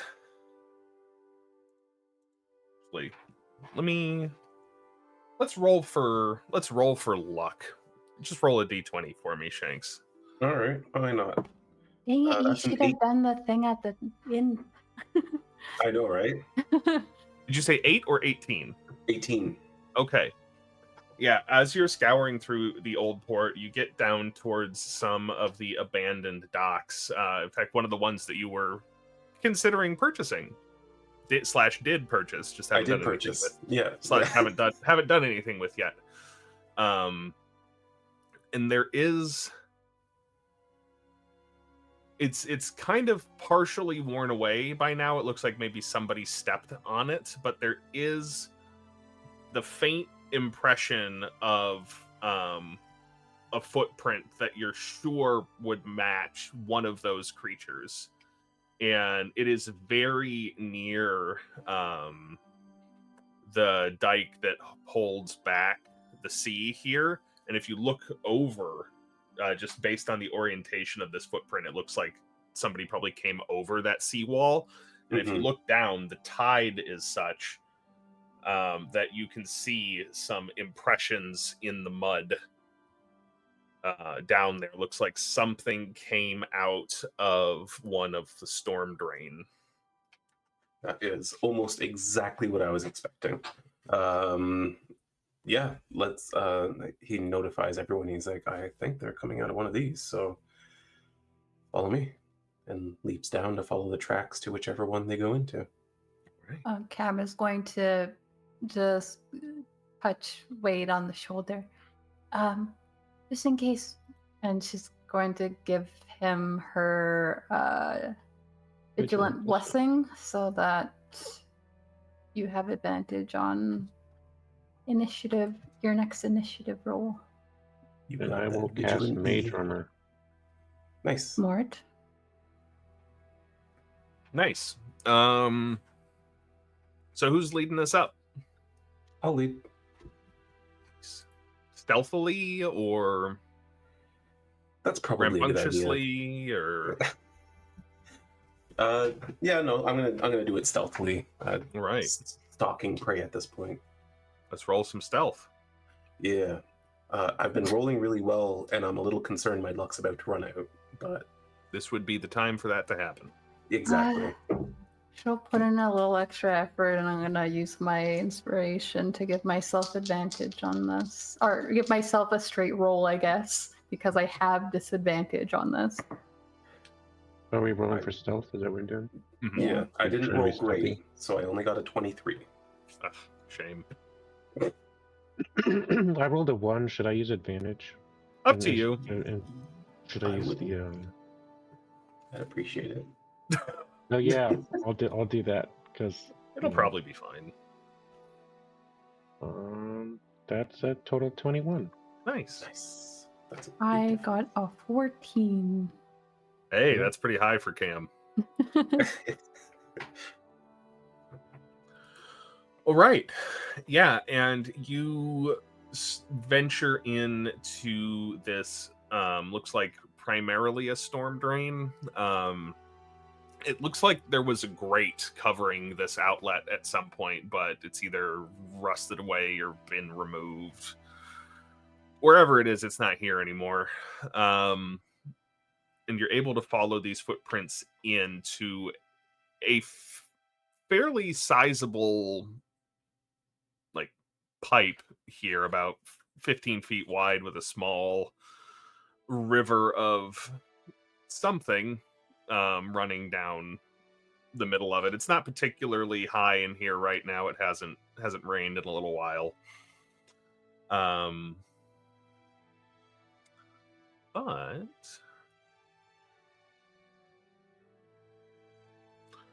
we'll go ahead and bring a fresh map over, and I will add Ryven to it because you brought her with you. Very good, very good. Okay, I will reveal some things. Cool. Oh, yes. I see blood, I think. Do you? Or are those mushrooms? They might be mushrooms. I think they're mushrooms. I see mushrooms. Eat them. Lick the mushroom. Wait, no, that's just set dressing.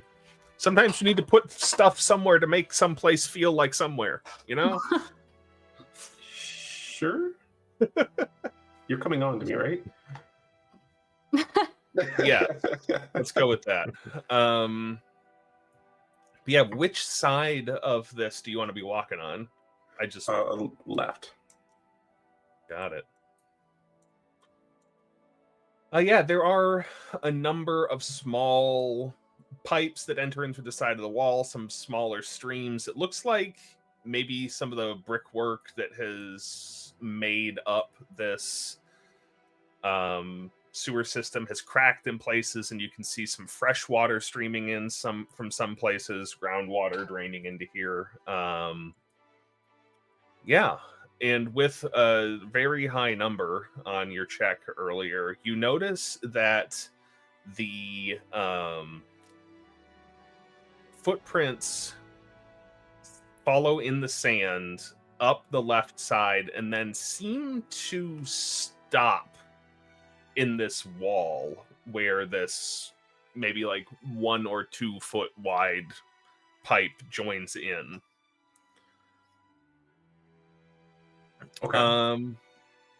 And it looks like you can see like half a footprint like pointing outwards. It looks like somebody maybe was walking in this pipe based on where the footprint was. Like, sorry, half a footprint like covered by wall? Like it's at the wall? No, it's just the inside of the pipe doesn't have any sand in it. Oh, and I see. it let me see. If this is the pipe, it looks like maybe somebody took a step like right here with the toes facing the big water. And then like slide it in. So yeah, we're gonna go into the pipe.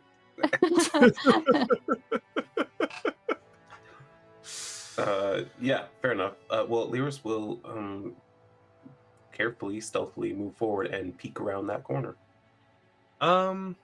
Make a perception check, and remind me of Lyris's ability to see things in the dark. Well, I believe I have dark vision up to 60 feet, and I have blind sense out to 10. Perfect. Would you like more dark vision? I will always accept more dark vision. Pull the thread from my eyes and give my friends 300-foot range dark vision for the next hour. So up to 300 feet dark vision, and that's a Mhm. 24 on my perception. Yeah, that's definitely going to get it done. This pipe goes maybe 10 feet into this wall before it opens up into another room that you can see. You don't have the best angle on it, but you can see like shelves maybe off in the distance. Kind of hard to make that out. There's, let me see what. You can maybe hear something bubbling, and there's like a familiar aroma, kind of herbal, a little grassy. Getting blazed in here. Maybe with like a little bit of Don't mind me, I'm an idiot. no, that's what it smells like at my house. No.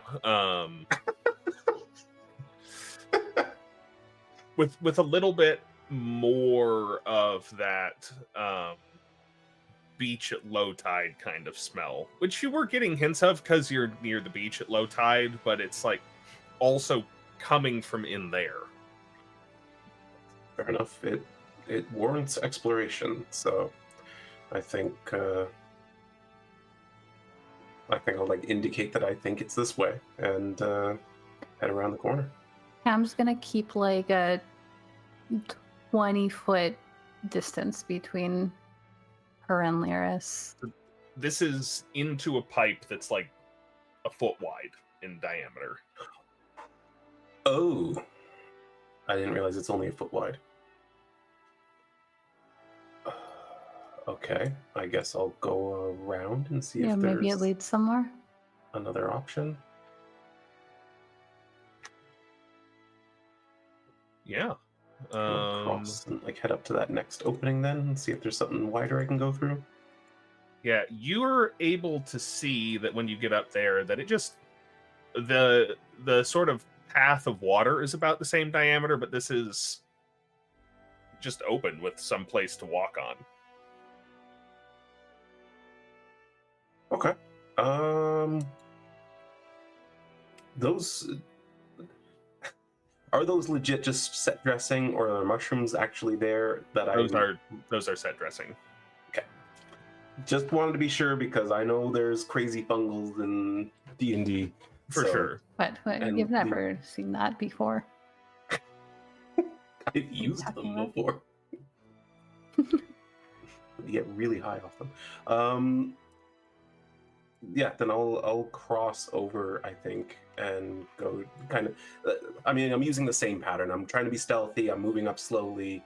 I'm keeping an eye out for danger, and I'm going up to corners and like peeking around them carefully, and trying not to get. I won't get too far ahead of the group. I'll let them keep that 20-foot gap, but. Yeah, as soon as he's like out of sight, then she's like peeking around the corner, and she'll back up a bit and kind of wait. Then I will continue on to that corner and do the same thing. Yeah, it just really looks like more of the same pipes, pathways, little culverts in the ground for water to run through. There doesn't seem to be a break in the wall heading into that same space. Okay, and so if I were to continue west, it doesn't look like there's actually a way south at all, or it doesn't end. And there will be eventually. If I'll say this, if you keep following it around, there is another path that turns south and heads down around the back, where you would expect, based on the pattern that you've seen in here, there to be another continuation of that stream that you saw before, but it is instead I need to make this smaller. It is instead blocked off by what looks like a large pile of rubble. All Well, definitely seems like they're in there, but they're not coming through this pile of rubble, so there must be another way in, unless they can all shrink down to fit in that 1-foot pipe. I mean, the their pipe bodies real? were What's that? kind of weird. Yeah. Wait, what'd you say? Is that pipe real? That's a good question. Can we make our way back around to where that smaller pipe was and actually investigate for... Yeah. You just gonna like touch it, or I'll go right up to it, especially because I have blind sense. So, like, if there isn't actually a wall there, if I get within 10 feet, yeah? I should see that. There is actually a wall there. Okay. Wait, do you want to check for any sort of magical shenanigans? Yeah, we'll ritually cast the detect magics. And what's the range on that? 60 The feet? range 30 feet? is That you can see. 30 feet.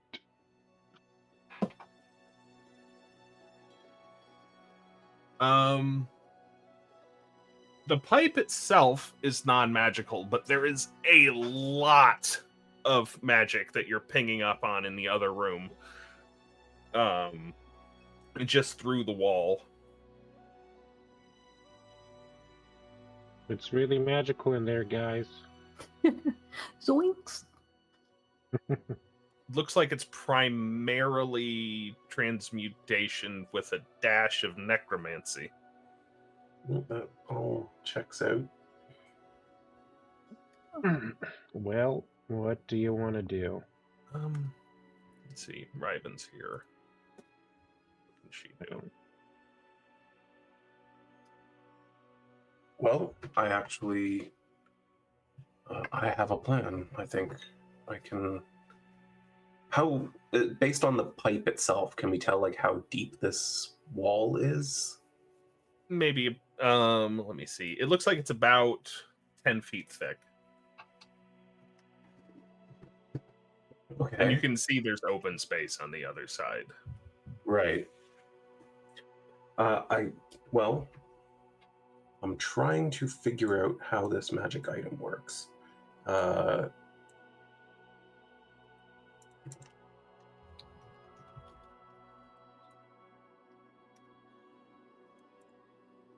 think I will get out my magic paints.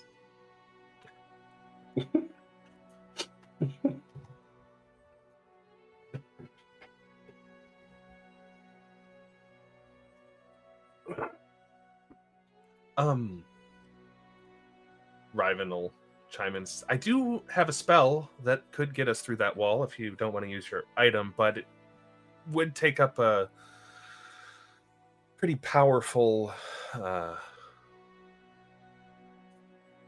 there'd be a lot of other powerful things I wouldn't be able to use if I did that, but it doesn't really seem like we can do anything. I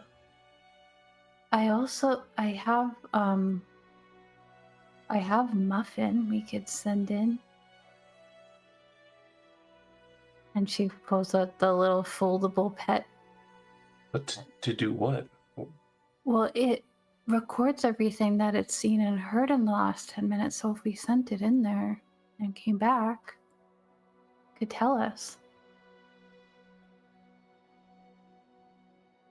I suppose. I'm pretty convinced that this is what we're looking for already. Oh, so you just want to get in there? Yeah. Okay. And she's going to take out her weapon and she looks a little bit excited. Ryven, we brought you along for extra firepower, so maybe it's best if you save that. Can do. What's your plan? I will take my magic paint and I guess I can't like paint a hole, can I? Is that a thing? Can I like you could paint a door passage? But can I do that with the 10-foot thick wall? Is that doable? Yeah. Okay. Then absolutely. We're gonna Looney Tunes this, guys. Yeah, I will absolutely then paint like a door big enough for each of us to pass through on here. So I can cover 1,000 square feet.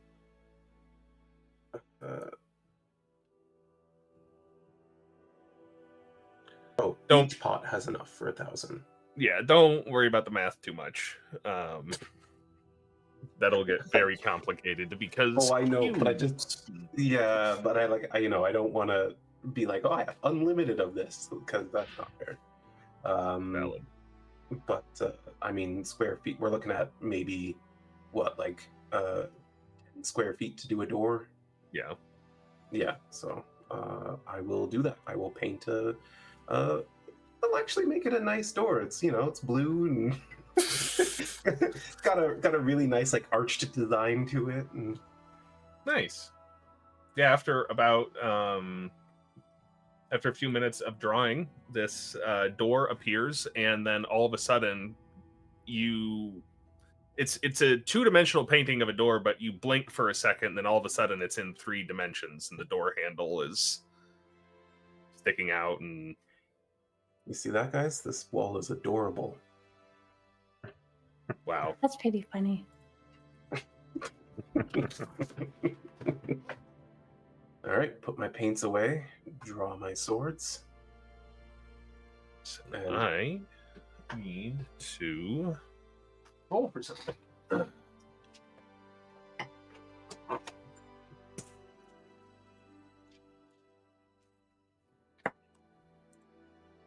That's not cool. How long does that last? It's permanent now. Yeah, that's just there now. That door is just part of this wall now. Oh, that become handy during construction at the end. That's actually a really good point that I had not considered. We can just make the spa whatever we want it to be. But now's not the time. We're about to. we gotta drop some plans right now. But yeah, you paint a door in this wall right next to where you're standing, Lyris, and it opens up, and there is a barrel right on the other side blocking most of the door, but you're able to squeeze around it well enough. And I assume you are all still moving stealthily? As much as we can. Yeah. Yep. There is one of those creatures that you fought at Brilliant and Bubbles. Just one. It is standing at some sort of lectern with a book. There is a very large one of these purple crystals bound in some sort of metallic structure. It's hovering a few feet off the floor. There's another metallic ring around its center, bound to the ground with chains that look like they're under tension.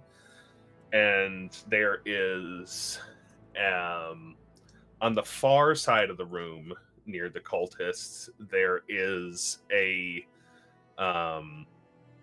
altar of some sort that has a body laying on it. And I know you're seeing a skeleton, but it's like, honestly, it probably looks like Kane does right now.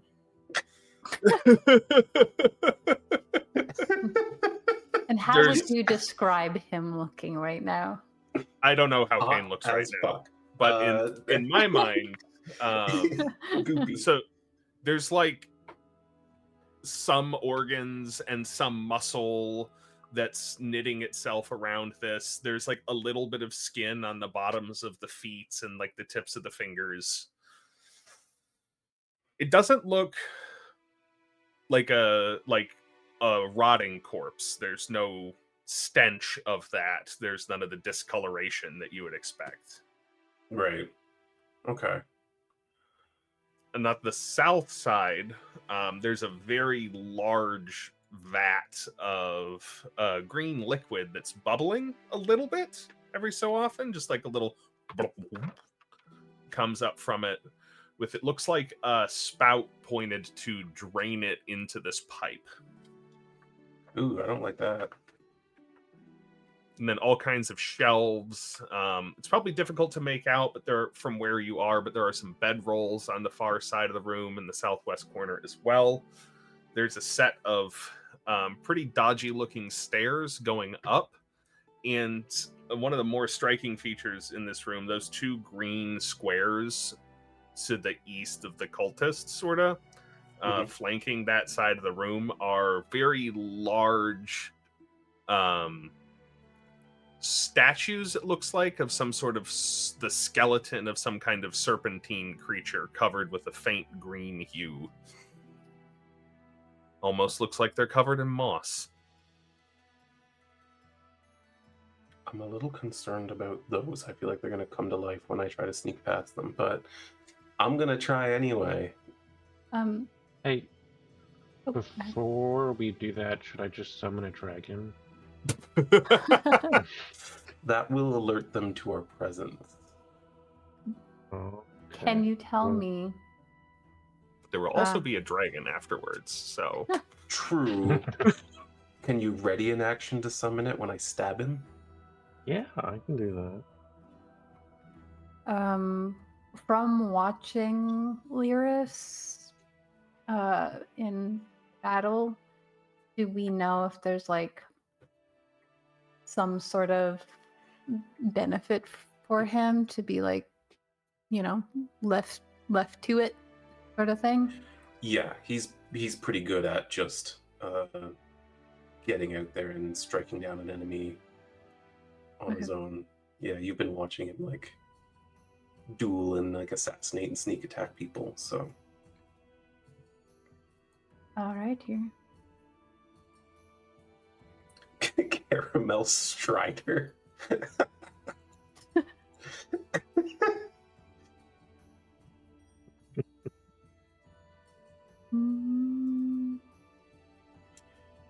Alright, well, if we're all ready to move, then the intent for Lyris is to sneak up behind the cultist who is at the lectern and sneak attack him in the fucking spine.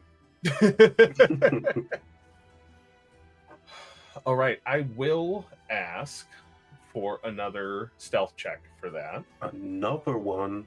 as there Oh is my now a gosh. visible creature. That's fair. That's fair. Do I use my... I have two again because someone gave me, I think it was Chiller, gave me another one. So I will use another inspiration. That's worse? How is it worse? Well, we'll take the better one. Oh no! 18. Oh, no. I rolled a 5. Well, let's see what their perception modifier is. That's the thing, is it might be high. I don't know. Okay. I want the biggest number possible. Well, you get about here. That's what I fucking thought.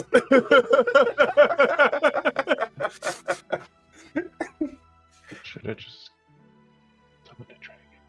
You can still summon it. I don't know. Can you make a dex? If you're... Sorry, yes, I can make a dex save, but yeah, if your ready to action is like when combat begins, you could still summon it. Dex save. Oh my god, what happened? As soon as the fight started, my dice inverted. Well, I haven't even called for initiative yet.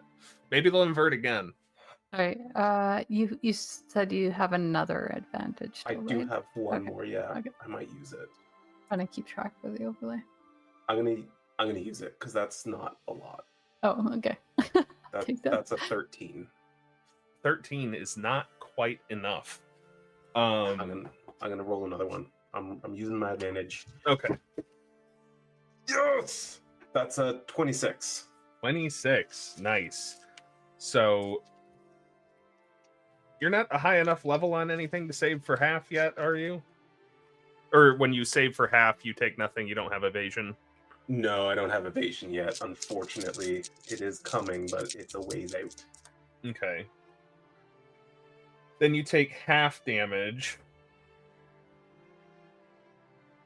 So as you step in front of this, you are positive that you have not set off a pressure plate. Like there's nothing on the floor that you have set off, but Right. even so, As you cross in front of it, this stream of some kind of caustic liquid sprays out of the statue's fangs, covering that weed right now. I know, right? So that would deal you 17 points of acid damage, but your cat-like reflexes, or I guess fish-like reflexes, Lops out of the way. yeah. Like magic carp. Yeah. So that's 8. Mm-hmm. That's not so bad. Not so bad. And now I'll take that initiative. Cool. Can I summon my dragon now? Yes, that'll be your reaction for this round. I lost my dice. You throwing things, Shanks? Yeah. Oh. Yeah. I remember you have advantage on that. Initiative. First one is a 20, and the second one is not a 20, so I'll go with 20. All I right. got almost as low as I could possibly get with 12. What? 12. Still not as bad as a 5. Damn. Is that what you got? Yes. All I'm right. not Well, fast. Wade's reaction goes off. I will Summon I will summon it to the left of the cultist. To the left, to the left. I'm sure nothing will get knocked over or exploded. Well, Yeah. we do What it. what does this dragon look like? What variety do you think it is? Let's see, what are the resistances on here? Well, seeing as how those statues did acid, we'll have it do acid. Smart. So we're gonna have a hallucinating dragon. Yes.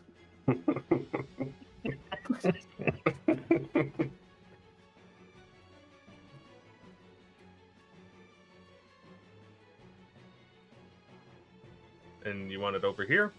Yep, sort of block off its path there. There you go. And the fellow looks over, surprised by the sudden appearance of Lyris, and then there's just the sudden appearance of a dragon on the other side. Alright. We'll just go with the dragon first. It makes 2 rend attacks and then breath weapon. So, oh, that's for damage. I gotta roll for attack first. See if it hits. Alright. Just rolling damage. Just take it. Just to hit. We were having trouble with this earlier. Oh, hit. Bonus equals your spell attack modifier. Okay, so I'll just do my spell attack mode. That's plus 9, so I'll roll d20 plus 9. I rolled twice. The first one was a 2, and the second one was an 11. So that would be 11 and 20 total to hit. The 11 does not hit, but the 20 does. Okay. And that's 1d6 plus 4. I think that first roll was a 4 plus spells level piercing damage, so a total of 9 for the rend. And then to save against the breath weapon is a 17. Dex save. Dex of 17. 23. 22. Alright. You get half damage or anything? Success is half damage, so 2d6 for halves, that's 2 damage. Oof. Well, you know. I'm not worried about it. What is that? This dragon's turn. That was your reaction. So now it's your turn. Now it's my turn with the dragon, right? Yeah. We get to do that all over again. Sweet. Right. 2 d20 rolls. The first one is a 13, and the second one is a 27. 27 will hit. 13 will not. That's fair. That is a 7 for the rend. And then another 17 dex save. That's going to be a 14 on that one. Okay, so that is 4 plus... that's a 4. Yep, All right. 4. And then my turn, I'll just keep it light here and cast Mind Sliver Intelligence save of 17. That's going to pass. Okay, that's fine. 25. Do I have anything? Yeah, I wouldn't target things intelligent. Creature takes half cantrips damage, but suffers no additional effects from potent cantrip. So Nice. that will be 5 psychic damage, Very nice. and that will be my turn. As this dragon starts assaulting him from one side and you target its mind, it looks a little bit disoriented, but we'll see if that matters, as it is now Ryven's turn, who will slide by you and kind of duck behind this table and cast a spell. Neat. Yeah. What's she gonna do? Good job. She's going to try and cast Hold Monster on it. Ooh. It's a Wisdom saving throw.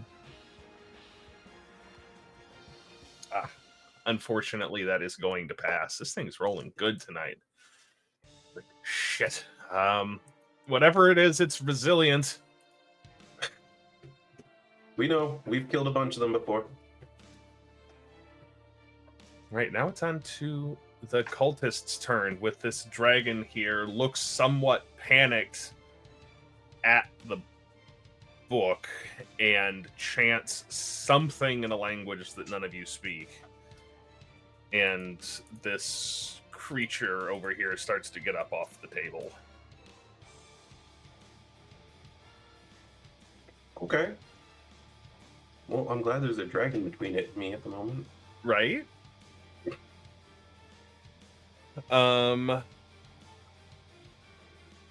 It gets up, and what does it do? I'm gonna make a perception check for it to see if it understands what's happening. It does. It starts casting a spell. Well, it not to. Well, I'll let him know that you don't want that, but I don't think he'll be very keen. I can see that, right? Okay, casting a spell. Yes. Counterspell. It is 60 feet away, which I think... You also used your action already. Oh, yes. No, Well, because it came in back Before turn, combat. new Yeah. turn. Oh, It came I back win. at the end of his turn. fair I win. enough. A good looking out. Yeah. So you slap this spell out of the air. I think it's low enough that it does not matter. Actually, it does matter. It does matter. It does matter. I need you to roll for it. No, it says. What do I roll then? An Arcana check, I believe. Yep. And you're gonna want to hit 17.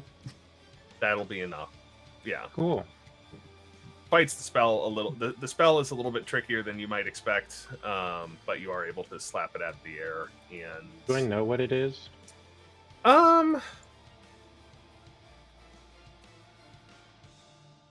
Maybe. Above the table, it's Dimension Door. Is that in your spell book? Yes, it is. But yeah, he was. Yeah. Then you recognize it. You ain't going nowhere. And where was it even planning to go? It just got risen and was like, I'm out of here. Like, what? Away from the dragon. I guess that's fair. I'm gonna go get my dad.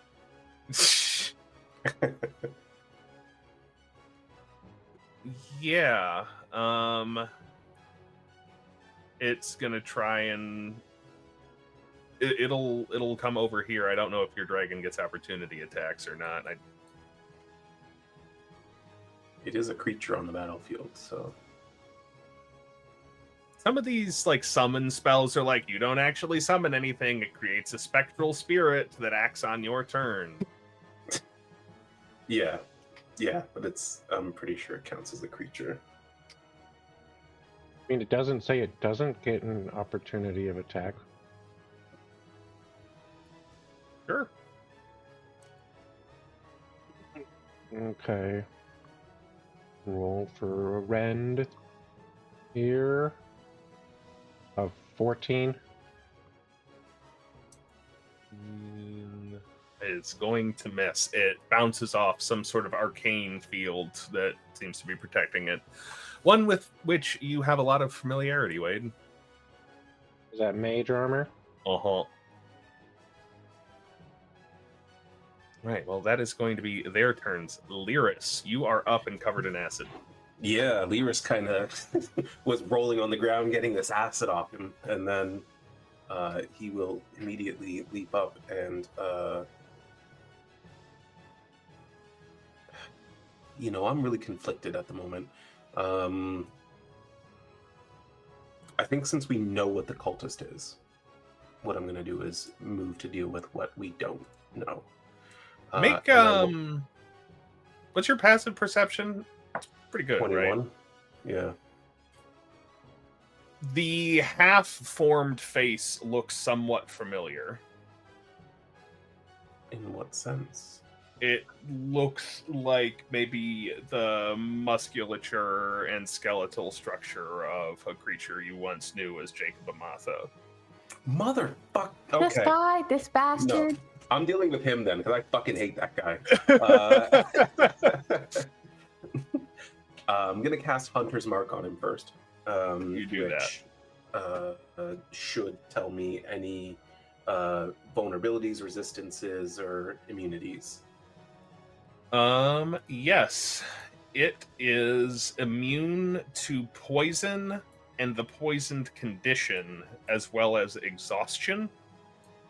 And it is resistant to non-magical bludgeoning, piercing, and slashing, as well as necrotic. Cool. All right. None of those are an issue for me, or in fact, I think anyone in this group. I don't believe so, yeah. I will go ahead and with my swords, I will make my 3 attacks. Come on. It's a total of 17. No, sorry, I have a plus 10, 18. That'll hit. Nice. All right. So the first one is going to be... Sorry, I have a lot of dice. Okay, so D6 for the sword, 2D6 for sneak attack, because he is alone, and I am a swashbuckler, and 1D6 for Hunter's Mark. He has not been damaged yet, so I can't use Hunter's Prey. 17 plus 6 is 23. Nice. Magical piercing for that first one. Yeah, Lyra's kind of like as he gets that acid off himself, he kind of pauses for a moment as he recognizes Jacob, and he goes, "There's no way we're letting you come back," and comes out around behind him and gets his sword through his body, and then follows up with a couple more quick stabs. That's also a 18 to hit. That will hit again.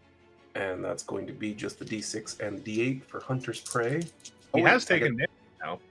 Yeah, so I get the Hunter's Prey and I get Hunter's Mark as well. So, yes. Oh, okay. That's fine. That's 12 plus 6 is 18 magical piercing. And then one final attack, which is just Sword and Hunter's Mark. And that's a 17 to hit. That will hit. Nice. He has no armor. And that's a crummy little 11 damage. He is not really wearing much in the way of clothes. Yeah, he's just a naked skelly boy. Yeah. And that's my turn. All right. Cam. Yeah.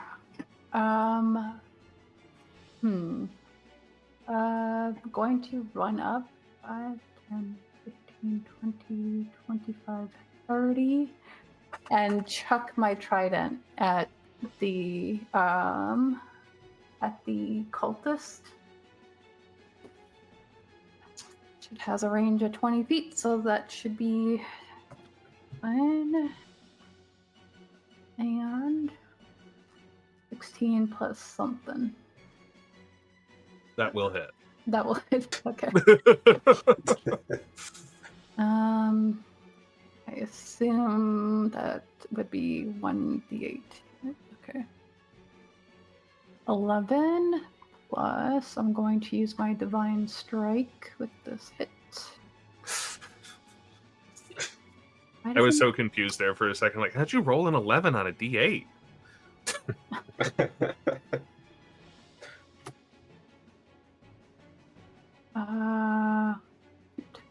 Okay, Fantasy Grounds doesn't have a button for that, so I'll roll my divine strike with Fantasy Grounds.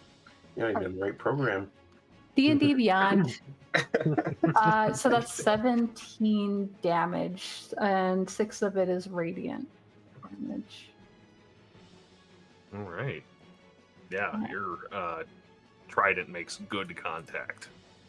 And then she's going to summon her spiritual weapon right in the square that's just like to the bottom right of it.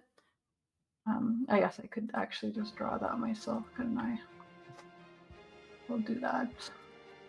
Take your time and draw out Sakura's. I have a weapon. Cool. Okay. Let's see. Gosh darn it. So many tabs with lots of things. That will be an 18 to hit. That will do it. And 13 more radiant damage from the spiritual weapon. Nice. And that's all she can do at the moment. So All right. she looks like she's still like running towards the cultists at the moment. And then we're back around to Wade.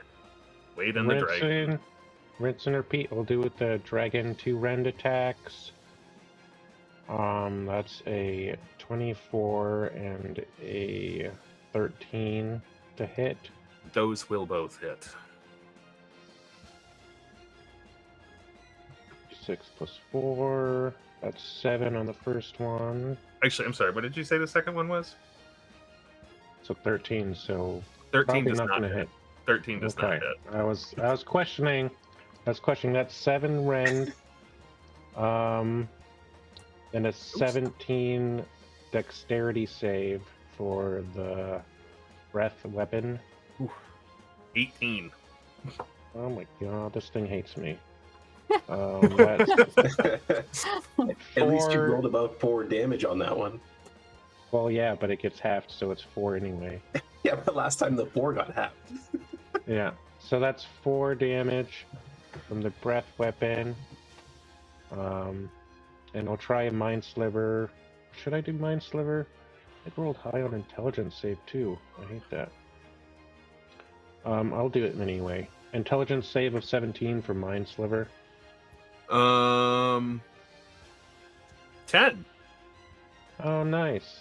Okay, so 2d6 psychic for 8 damage, and then on the next saving throw it makes before the end of my turn, it subtracts 1d4. And that's my turn. All right. Wade, the dark eye holes behind this thing's mask, you feel them focus in on you as you can feel it trying to press into your mind. Could you make a wisdom saving throw for me, please? Wisdom saving throw. Is a 21 good? A 21 does save. That's pretty good.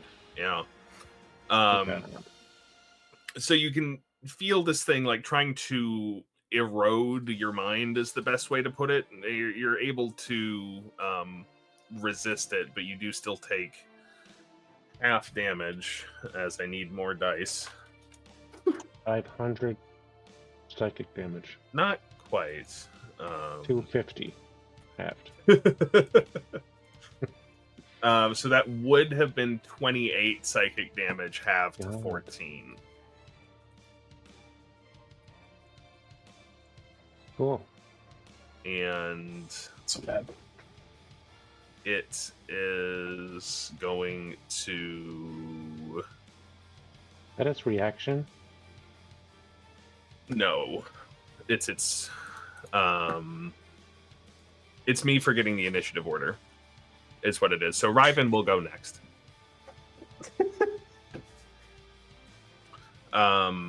Yeah, so that's what it's going to do. And then we're going to Ryven, who is going to throw some magic at it. How about a nice... Oh, we got... not quite a good enough lineup for that.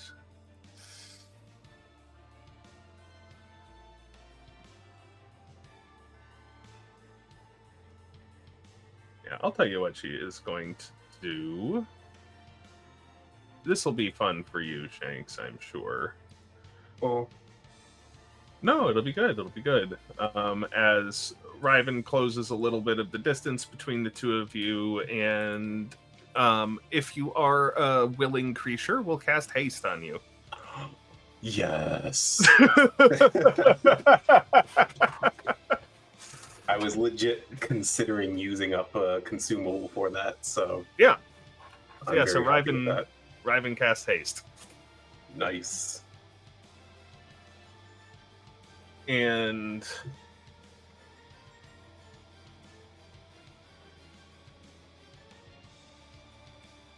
yeah, that is what she will do with her turn.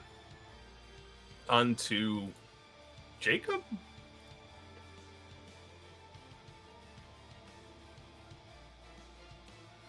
Let me see what this does.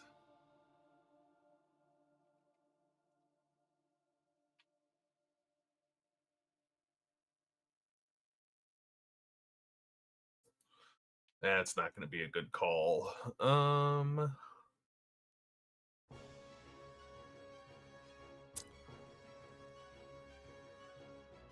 Yeah.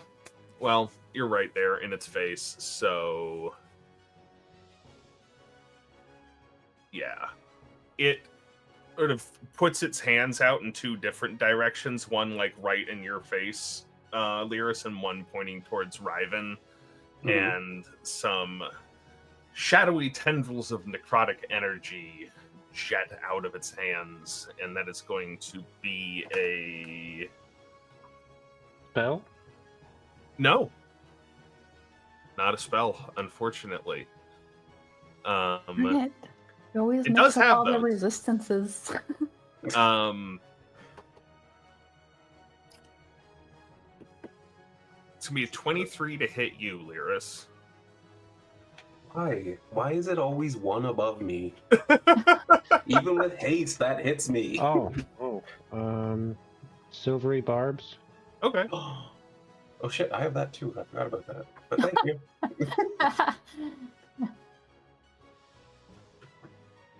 22. 22 is the armor class I have. Haste is a +2, right? Yes. Yeah, unfortunately. try. It Well, rolled you really can- well on both of those. You can have advantage anyway. Thank you. And then Ryven with a 17, that would hit, but she is going to cast Shield. And deflect that away.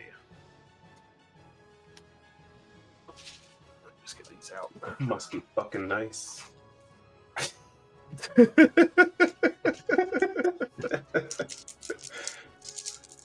So since that hit you, Shanks, that is going to be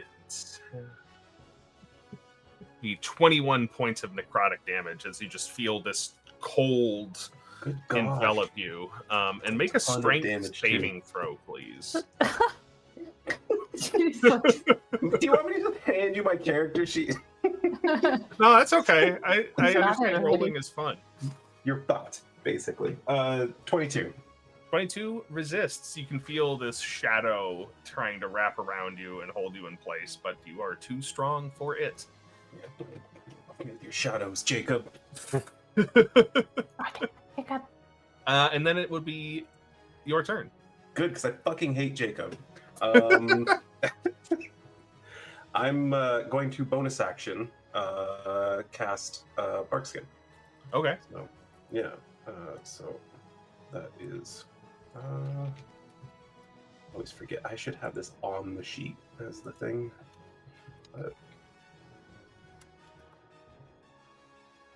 There we go.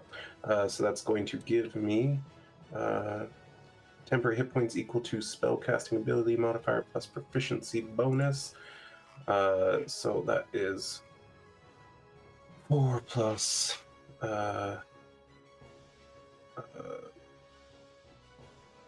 right? 7. That seems right. Okay. 7 temporary hit points, which regenerates every round, as we know. Okay, so yeah, as he gets hit with that, you see Lyra's kind of stumble back just a second before his rainbow pearlescent scales come out and continue to regenerate over time. And I will then. I don't remember the wording of it, so I've been trying to search this in like the expert classes thing that we built Lyris on. But basically, in this playtest material, I don't know if it stayed the same in 2024, but when you make 2-weapon fighting attack, it's part of the initial attack action.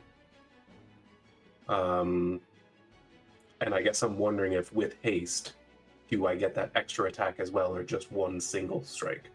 I see what you're saying. Yeah, I think that is granted by the weapon mastery property that lets you do that. No, In it's not a weapon 2024. mastery. It's literally just if you're holding 2 light weapons, you can make an extra attack as part of the first attack action. Okay. I think they changed that out of the playtest. It but let's might go be with it. once per turn though, so that's why I've been Yeah. trying to look it up. Because that's basically, it wraps your bonus action attack into the first action, so you get your bonus action free. So if you've already made that attack, When you make the oh wait, no, that's not the thing I'm looking for. Yeah, I don't know. because I think haste is specific that it lets you make a single attack. Single attack. Okay, then that's what we'll go with. So instead of making 3 attacks, I'll make 4. That one attack only. Got it. Then I'm Don't happy. forget to go your with that. advantage. Thank you. Yes, I will. I'll use it on one of these for sure.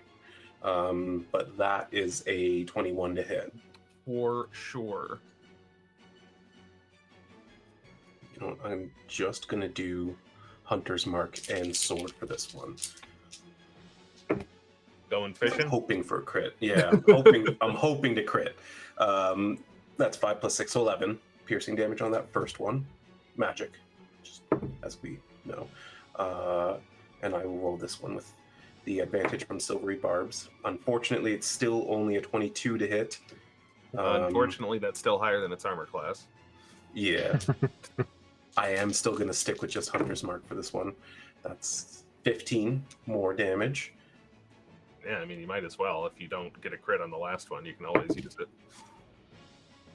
That is only a 13, so I will use my inspiration for this one. And that's a 20 to hit. Uh-huh. Getting afraid that I might end up just missing the last one and not using my extra die. Well, you haven't missed yet. All right, that's 17 more damage. And this one, please be a nat 20, is just a 20. It'll still hit. Yeah, but I will use all my die now. And so that's going to be a 12, 16, 18, 22 plus 6 is 28. Yeah. So he just like coming and then like totally does like a spin and drives his blade into him. The half reformed body of Jacob Amatha just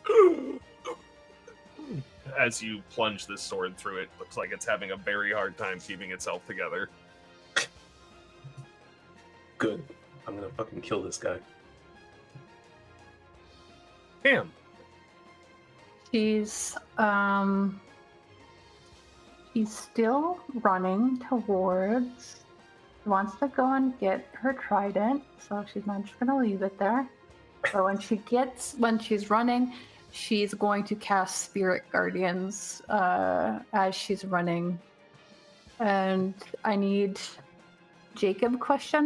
To make a Wisdom saving throw, DC 17. With a 14, it's going to be less than 17. And I'm just because I'm using so many freaking spell slots on stuff, I'm using a 4th level spell slot for this. Clarify. That will be 12 radiant damage. That was 10 damage. I'm gonna give it a wide berth, so I'm not getting an opportunity attack here. 5, 10, 15, 20, 25. Can I get in here? Right here? You can, but you do need to make a dexterity saving throw as you pass in front of the statue. Do I get advantage on now because of my armor?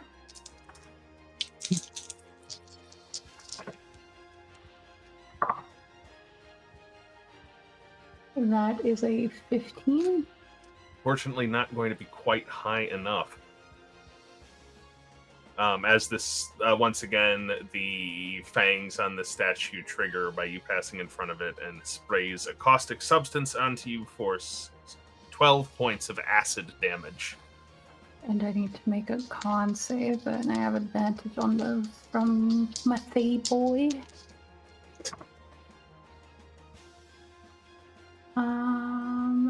That's a 21. That is definitely enough to keep hold of the spell. Sorry, I totally missed the damage amount. Was it 17? 12. 12. So... Okay. Nope, not 112. That's fine. Take as much as you want. And the cultist needs to make a wisdom saving throw as well. Good roll for him. Oh, yeah. 19. Do I just use the same damage from the last one? If you want. I think he was already within 15 feet of me, so I will do that. That'll be another 12 damage to him. Very nice. And she's going to use her spiritual weapon, just kind of like motioning her arm as it comes down. And 17 on the die is good. So it's like 20 something, 26? Yeah. That's enough. 20, I don't know. I can't do math right now, but. And. Gosh darn it, Cam, you have so many things. Yep.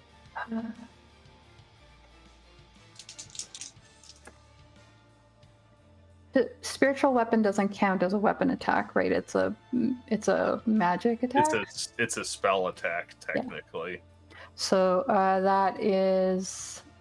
Dang, I rolled a 1 on that. 6 damage, radiant damage. And she's gonna start to try to grab her trident. I don't know if it like plunged into him or if it fell on the ground, like wherever it is. She's gonna. Yeah, it like tried to embed itself in his leg, but he pulled it out. Yeah, so she just has these unicorns erupted around her now, just kind of like swirling in this area. And she's just like trying to block the wizards behind her at the moment. And she goes, I'm your problem now. And then she kind of just looks like side-eyes Lyris, like to see if that was cool to say. You get a nod from him as he side-eyes you back.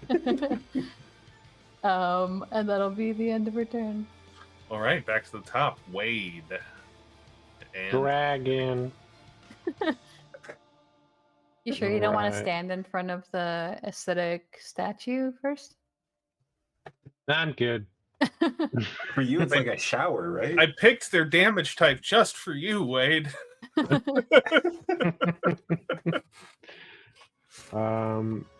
So 20 to hit for the first one, and then 12 to hit. Against the cultists, the 20 Yes. hits. The 12 does not. Talker.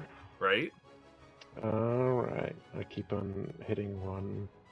Okay. 1d6 plus 4 for 6.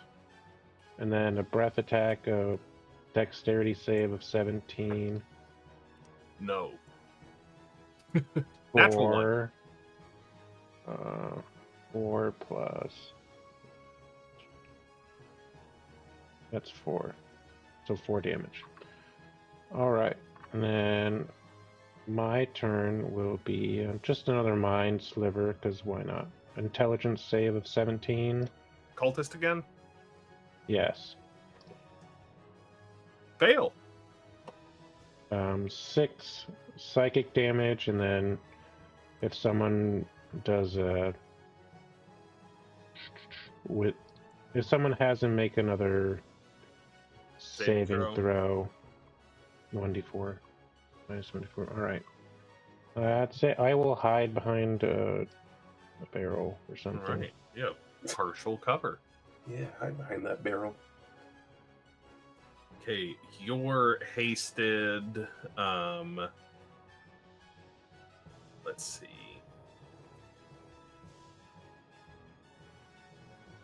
Ryven, you see her extend her finger towards a rock on the ground that's now covered in acid, and it launches itself towards the cultist, who tries to duck out of the way, but fails miserably to do so as she casts Catapult.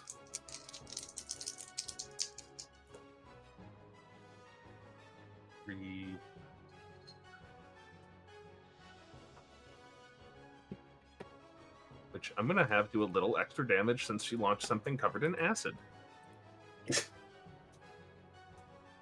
There you go. And then it's the cultist's turn. Is looking rather rough.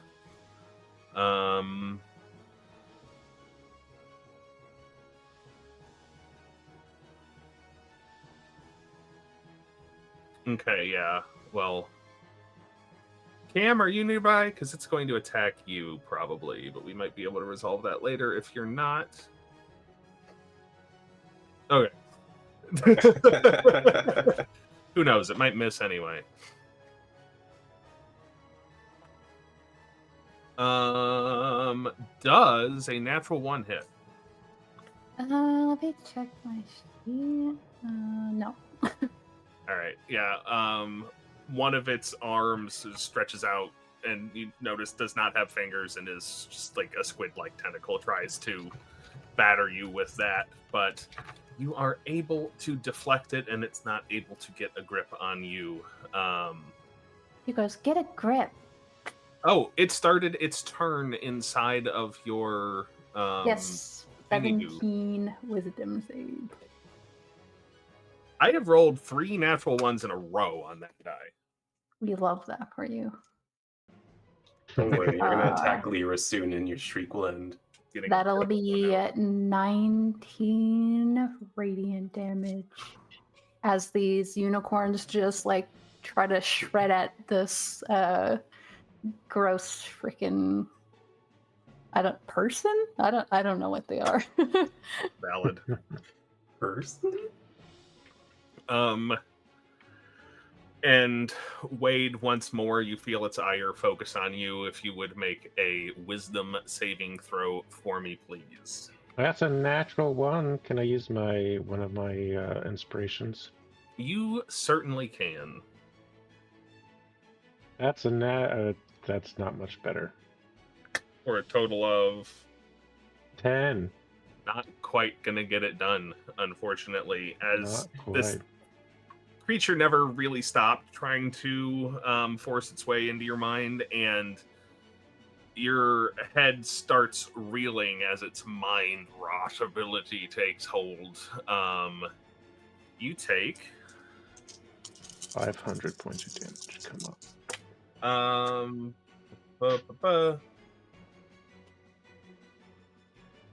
27 points of psychic damage. And you have the poisoned condition. Not our wizard. That's fine. Okay, So what do I squishy. need for concentration check? Sorry, we brought a spare. Yes, a concentration check, please. DC is going to be 14. 14. That's just a con save, essentially, right? Yeah. Okay. That is literally a 14. The dragon stays. So F you! But that's going to be its turn. And then it's also in my radius. Jacob. Jacob? It's a wisdom save, was it? 11. And then you take 17 radiant damage.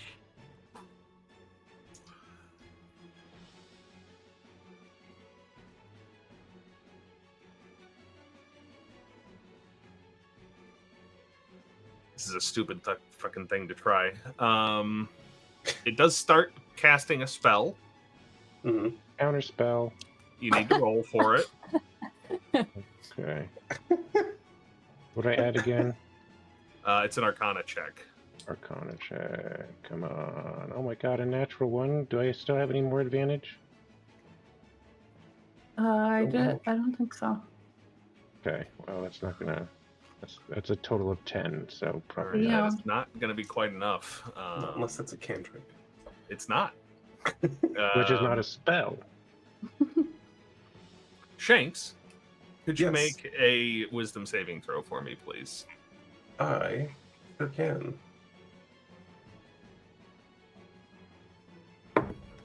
That's a 21. That's going to pass. Ooh.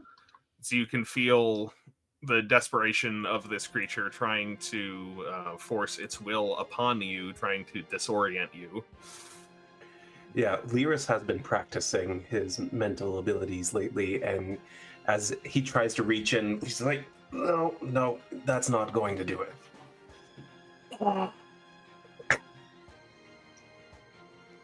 Except without any face skin, so even creepier.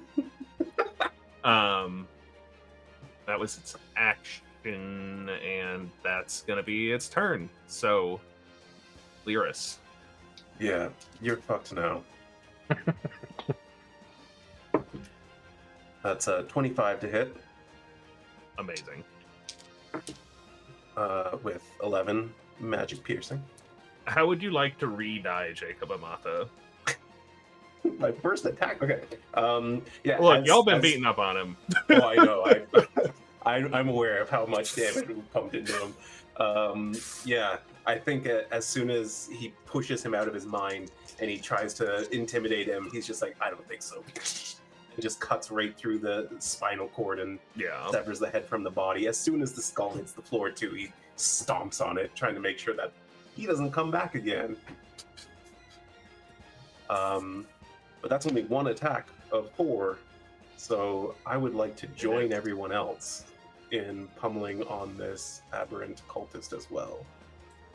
Squeeze into that space. I guess the spiritual weapon doesn't really take up any actual space anyway, but yeah, he'll come charging in, and with everyone in there, will attack alongside them, looking for a good opening. 19 hit.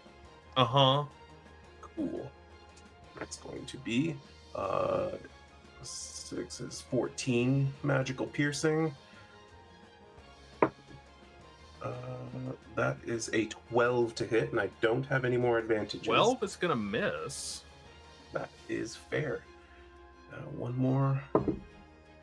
23 to hit. How would you like to kill steal from Cam? Well, I'm rolling anyway, because that's... To be fair, it was the dragon, so... That's fair. That's fair. It was the dragon, wasn't it? 11 plus 5 is 16, plus 2 is 18, plus 5 is 23, plus 6 is 29, so it was a good one, too. Exceeding the 5 hit points that it had by a healthy margin. But yeah, like as soon as he crushes Jacob's skull, he's like, and he's hasted too, so he just bolts across the room in the blink of an eye and just both swords right up inside of him and split apart. And it sort of melts. That deals with them. Did you get faster? I did actually. I think Ryven did something to me. I did, and you're gonna feel really bad for a short time in about now. Oh, oh man! I'm like hungover suddenly. Oh, that's a good thing that didn't happen during the fight. Seems risky. It is, but when I can move that fast, I could kill maybe a dozen enemies before it hits. Everything's risky, and if you're going to be doing something risky, you might as well do it fast. Couldn't agree more. Oh. I don't do a whole lot of things fast. I just put all of my power behind the one thing that I do. And you do it really well. Are you okay, Wade? You look... Not really. Yeah, you don't look good. I was gonna blurt it out, but I didn't think maybe that wouldn't sound nice. She's going to... We will give him a... Gosh, where are my spells? She'll cast Cure Wounds on him, and that is 12 healing damage. But she also will pour in her Summer healing hands for another 9 hit points. Feel better. Thank you. I was really trying to block your view, but it really didn't seem to matter. I'm sorry. That's not your fault. I guess it just didn't like my dragon, even though the dragon hardly did any damage to it. We're swiping a lot, though.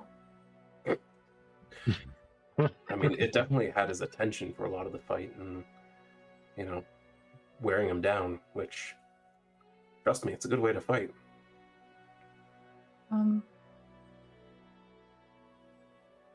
This place looks kind of weird, like concerning. Yeah, we need to look around and figure out what they were doing aside from just trying to bring Jacob Amatha back. I don't know if you guys recognized him, but that was him over there, and he points to the crushed skull on the floor.